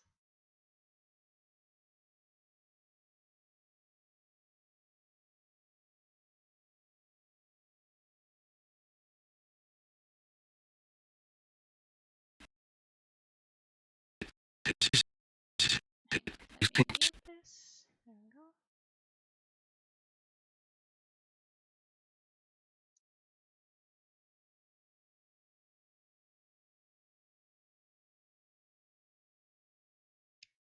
I think that part I don't have any comments. Yeah, no problem.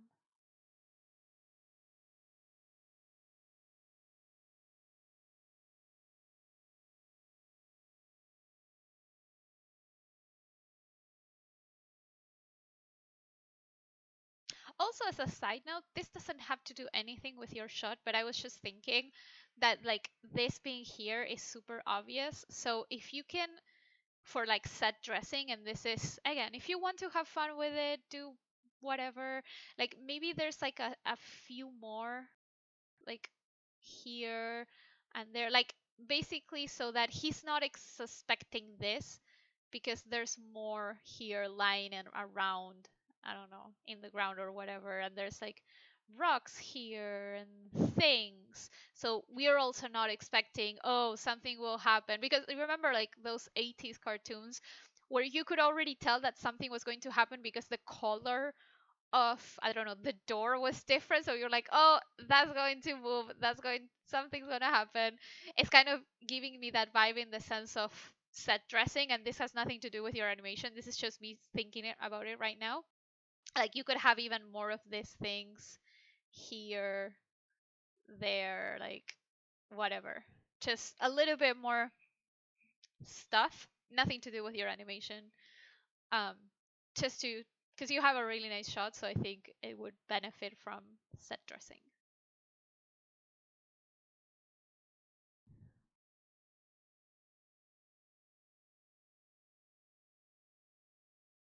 I think here you can remove a lot of frames probably.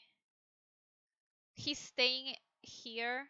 I think before it used to be even longer, so it's better now, but it's still a lot. So here, basically what I would do is 118. Um, I like this, that the hands are settling. As the hands are settling, I would already go into this and move it. So basically all of these frames wouldn't exist except for the hands, and shift all of your the rest of your animation forward so that basically the rest of the body, um which mostly the head and everything is moving, uh is shifted in time to here. So from 146, like whatever happens here in 145 in terms of the rest of the body started from there. And I think it's going to work much, much more nicely. Because it feels like he just waits there for a very long time and it's just there pondering, why am I here? Why do I do this to myself? Um, I hate everything. So we can avoid that and just go straight into this.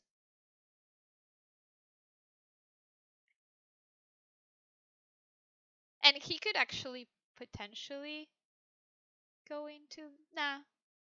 Yeah, I mean, I don't know if you need the look down.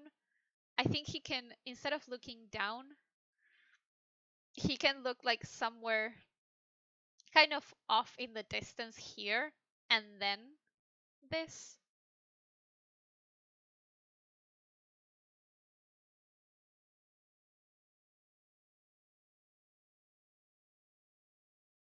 Actually, you know what? Not even off in the distance. Look directly at this.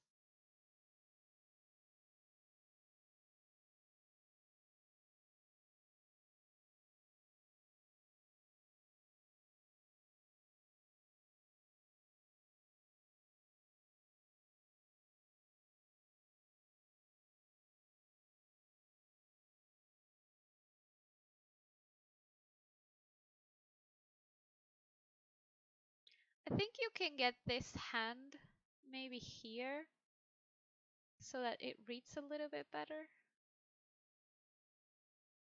in silhouette.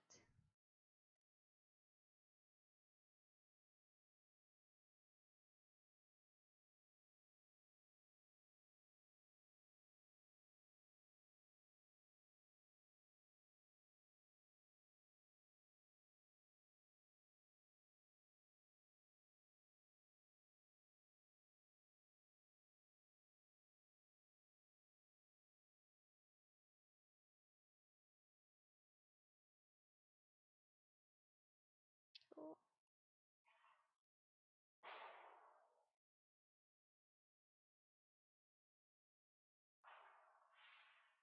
More fireworks! What's happening?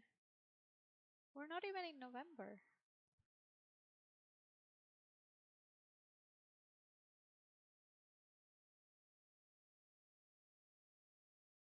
Just an elbow pop here. Elbow pop. Pops.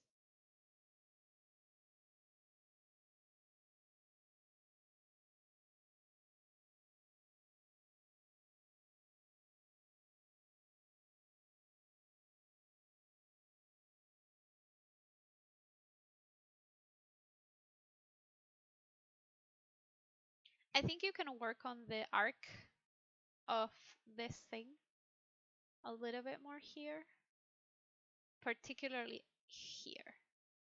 So I'm gonna track it just so that you can see. There we go. And ghosting. See how the arc was doing this and then it does that? I would arch this down a little bit more and just bring it in front of this. And that's also going to give you a little bit of depth to your shot.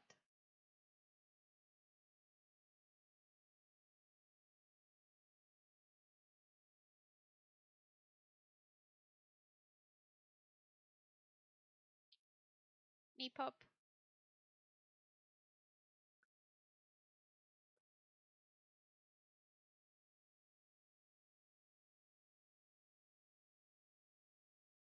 Knee pop here, from here to here. The spacing is too big and then it kind of slows down too quickly. And then here, the spacing is too big, suddenly it pops.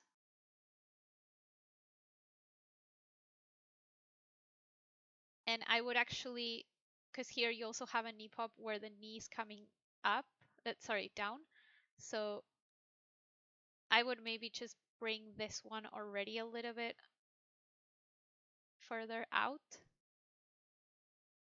And then this one a little bit higher so that the knee always goes forward. And for this one, it's just a matter of just bringing that knee already to the side. Even in here, I did it a little bit much. So let me, whoops. I need to refresh.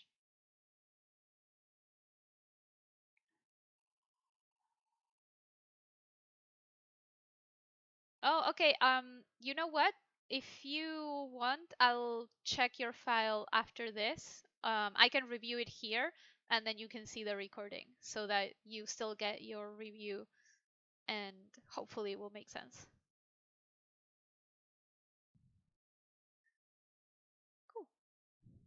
Have a great sleep. Yeah, no problem. So here you already move it there and in this frame, it's already on its way to the other side.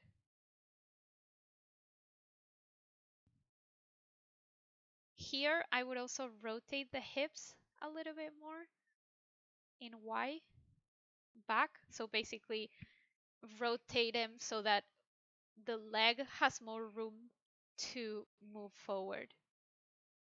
And then also knee pop here.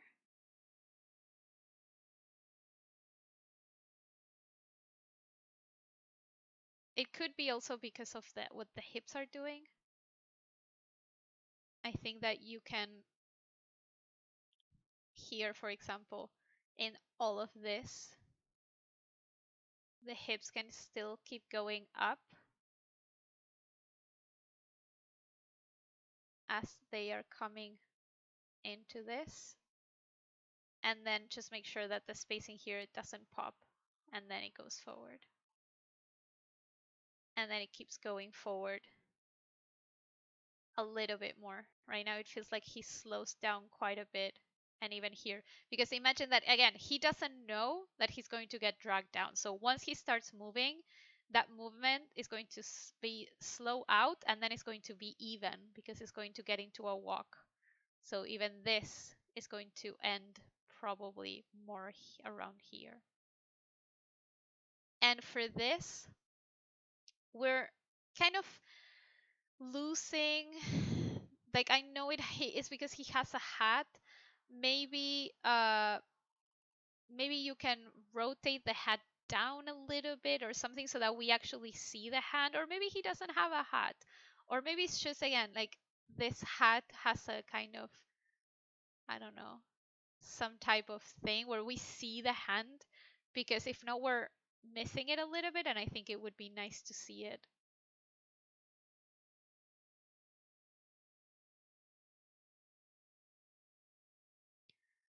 And then here, I think that you can simplify the what's happening with the head. So basically, the body is going to keep wanting to move forward. So the idea that you have is great.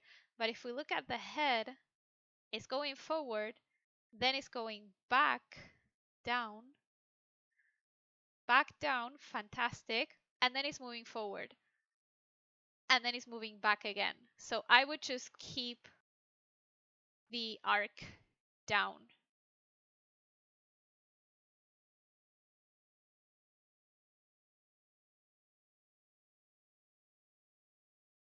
Potentially, if you wanted to do like a kind of, it grabbed it and it did this, it needs to happen sooner, because right now it feels like he still keeps going forward. I would just keep it down there a little bit rather than back and forward. Just up and down do it. And I think you can remove a few frames from this as well. I think I would remove maybe from frames like 280 to 283. I would remove 1 to 2 frames.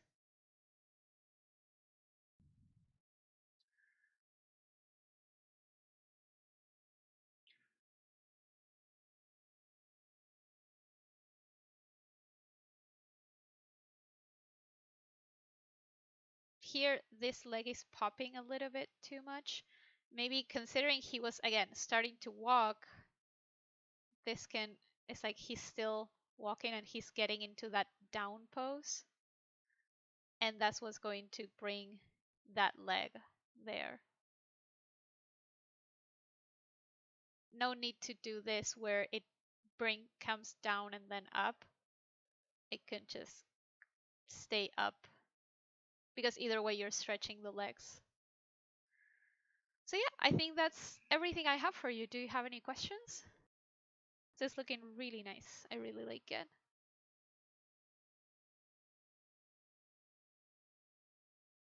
Um, while you let me know if you have any questions, I think Dustin sent the Maya file through through Instagram, but I'm not seeing it. Maybe he sent it to my personal one. If not, I will just review it on another day. So I can't find his file. Sure, yeah, no problem. Let me see if I can find the file. Nope, okay. Um,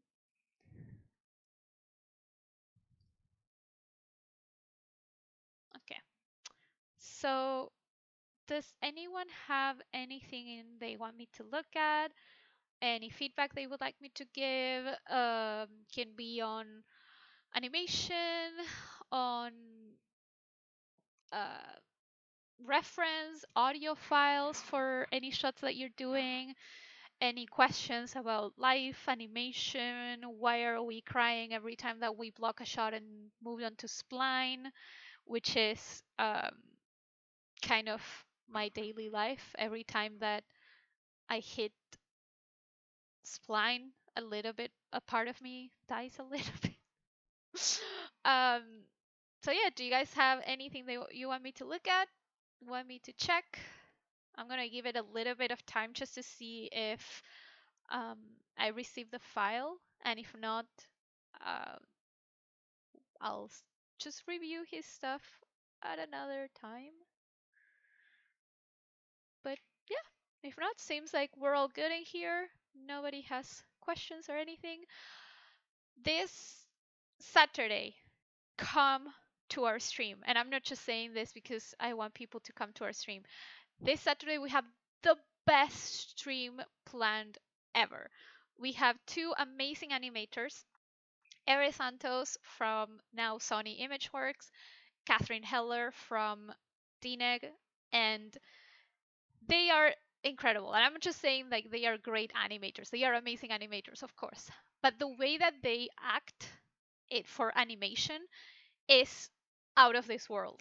They, whenever they shoot reference, not only there's a lot of nuance to their acting and to their um, movements and acting choices and like secondary action and all of that, you can see that they prepared a lot about the character, who they are, how to tackle um, each different style of acting. And I already know from Catherine, she's preparing a lot of really cool stuff on how she gets into character, how she comes up with the ideas for the shot, the acting choices. And Madison is always also going to be there. She's also amazing. She also has her own process, and they're going to discuss the different processes and how they tackle things. And they're going to answer all of your questions. So send us your questions, because this is a really, really interesting stream that you don't come by so often, to have people telling you tips for acting. Even when you go into acting classes, at least Animation Mentor, you're taught how to do acting shots, but not necessarily how to act. So it's going to be a really, really cool stream. I would highly recommend um, you guys come. And let me send my email so that he can give me the file. But if not, yeah, it's gonna be so cool. And Ari is just amazing. He's taught improv for animation, which is super super fun. He has worked at Pixar. He's worked at Sony, then he worked at DNEG, Framestore, Jellyfish with us for Spirit, and now he's back at Sony for Spider-Verse 2. Like, guys, I'm bringing you a Spider-Verse 2 animator. So hype this stream, because I think that a lot of people can find value in it, and I'm not sure too many people know about it, because not that many people know about our stream. But we're trying to do this not just for us, because I want to learn about acting, but because I feel like there's some content missing in the animation industry that we can give you guys, because we know people in the industry.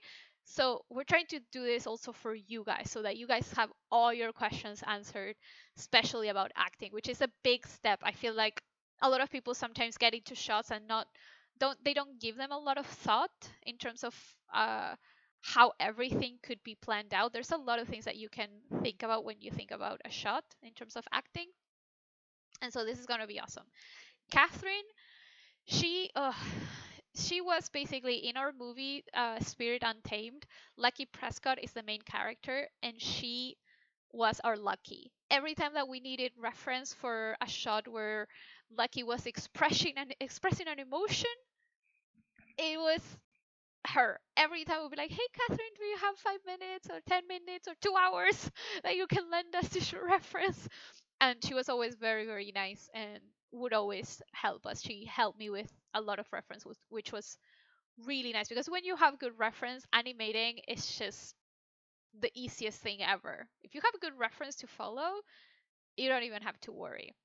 Um, so she was, and her method, I know part of her method of thinking of how to act for a shot, and it's very, very interesting.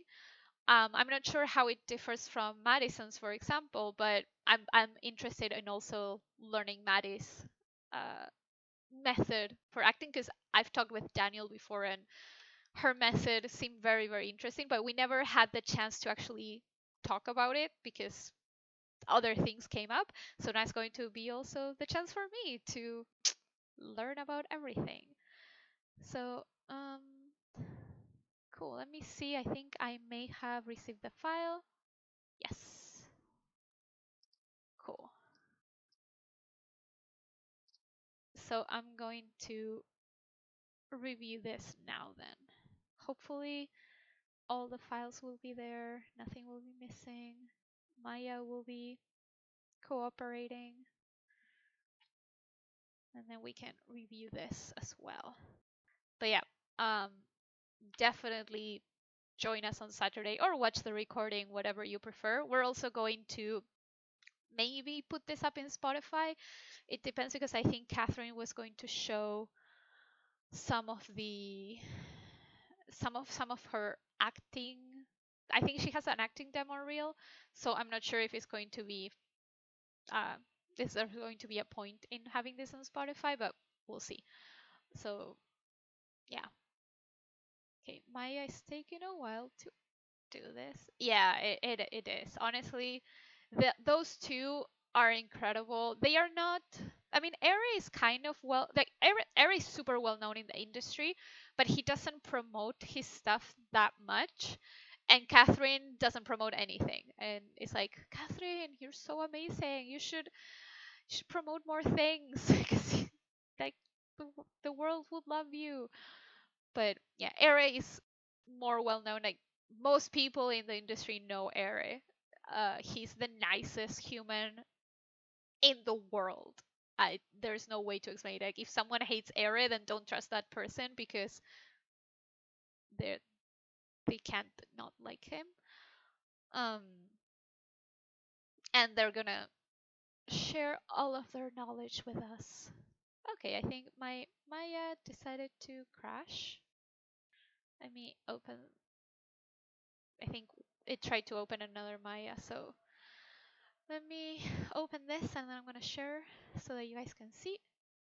And we're gonna see what's happening with this shot. So basically, what he told me in on Instagram was that the mentor said that the shot felt like the face was a little bit disconnected. So we're gonna see if we can find a way around it.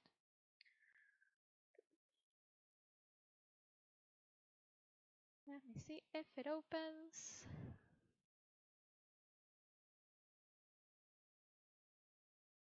Also, if anyone has any links they want me to look at or anything, just let me know. So let's get this the perspective. Don't have the picker for this character, so we're gonna have to wing it. Okay, so if you look at this actually from the shot cam, I wish I had the colors, but no, I don't have the textures, and finding them will take forever. It's okay. So basically what's happening is up till here, like it feels like everything is connected, but then when we get to this part, it feels like there was an intention to do a line of action, but he's starting to lose his shape, his overall shape, because Shaman tends to have.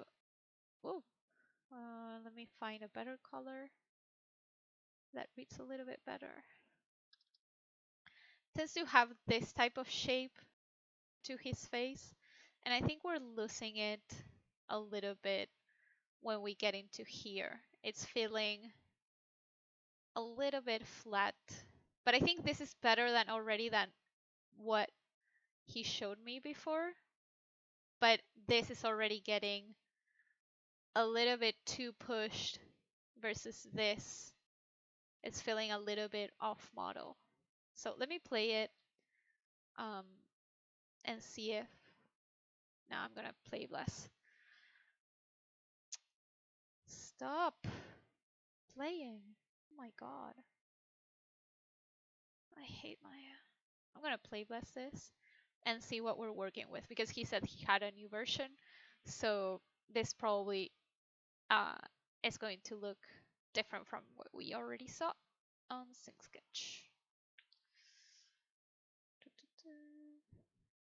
And if anyone has questions for Ari or Catherine, feel free to post them on Discord. I can give you guys the link in case you are not there. And I can also give you guys the links to all of our stuff. So let me find our links. All of our Instagram links if anyone is interested, our YouTube, and we also have Spotify, which I can find in case anyone is interested in going back to our Q&As. And instead of watching them, you can listen to them. It's taking forever to play Blast. Forget how slow these rigs are. And I forget that also my player is not the one that I chose, but it's okay. We can work with this.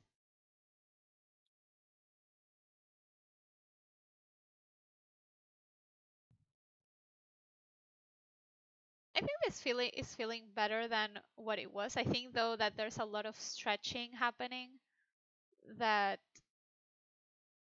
we could fix. So I'm guessing a lot of it has to do with this controller in particular. There's a lot of translation in why. I'm going to possibly turn this all off. But first I'm gonna tone it down quite a bit. Because even here, it's pushed a little bit too much. Okay. I don't know this character, so I'm going to have to see what is this translation? Does this do anything? I don't know what's the default. Is the default 0? I think it might be. Is the default in this 0? Maybe. Jaw volume? What is jaw volume? Huh. That's interesting. This character has this. Again, I don't know what the defaults are, so I'm gonna leave it at 10. Seems pretty okay. Okay, so you didn't play with the scale. I'm going to actually delete whatever you didn't use so that I know which you used.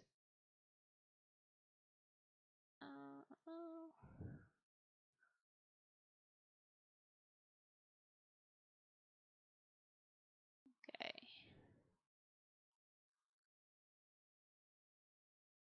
I think overall this is working much, much better than what you used to have. I think for some parts you can push line of actions in the face. So it could be pushed a little bit.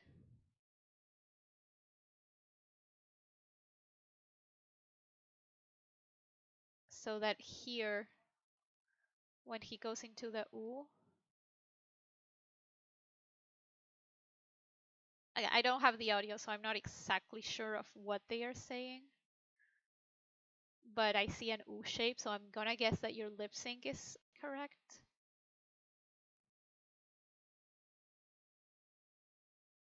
And even here, you could potentially push this a little bit more.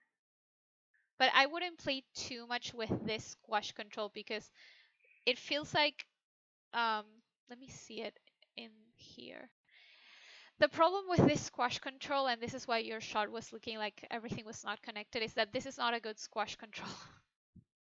this this is not how you should do a squash control. Not you, as in like the rig should not be working like this. Squash controls should also take this into account. When you don't have it, it starts to look weird because it starts to deform the character rather than keeping the shape. And that's probably the reason why your shot was looking like your mentor said that it wasn't working. And also this, it shouldn't just rotate, but it should also translate. So that is the problem. I would basically just use it here at the beginning. It works. But then I would just leave it on 0. And every time that you want to push that line of action, you're going to have to either do it with the jaw control or yeah, I think with the jaw control and the nose so that you have those line of actions that you are looking for. So if we find the jaw control, let me see how this works. So this is not perfect. This rig is not perfect. But this already keeps the volume a little bit better than the other because if you look at the shape of the chin, it's maintaining the volume. The other one was kind of flattening and keeping this like it was rotating in a very weird way. So if you want to add those line of actions, which again, I think that this shot is already looking much better than the one in Sync Sketch. But for example, let's say you want to add the line of action here, you can rotate this and also rotate the nose. And it potentially even you can translate the jaw a little bit. And then this is again, it's a lot of work, but unfortunately is what you need to do because the squash control is not working as it should. But here we have that line of action, but we're not losing the shape, which is what you were having. Let me see if I can find your Sync Sketch like around here. Where is your Sync Sketch link? I know it's somewhere.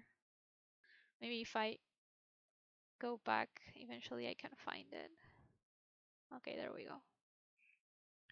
So for example, what frame is this? 97. The problem here that you were having was this shape that felt very disconnected. But if you just rotate and translate, you're keeping that shape.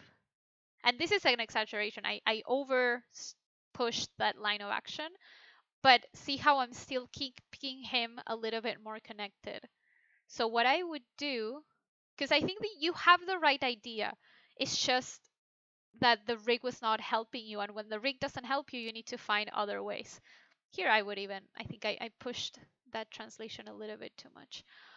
I would basically go over the shot and instead of using that squash control, just use the jaw, the nose, and the mouth rotations so that you can achieve. I think you're doing it much better here. So I think that the problem that you were having, it feels a little bit better right now.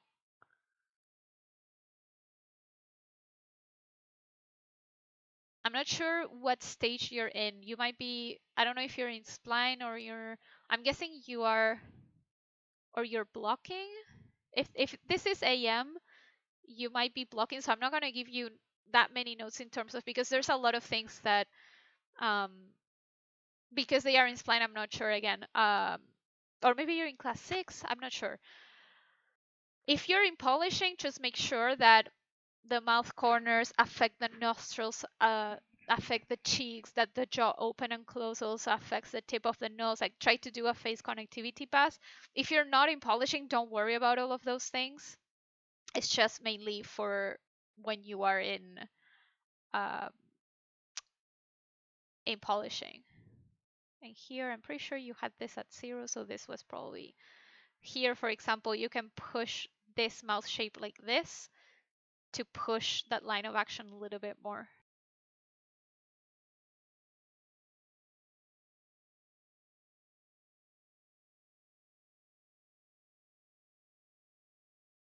This mouth shape, like I like the mouth shape. I feel like it might be a little bit low, so I would maybe bring it slightly higher because it was getting a little bit too close to the bottom.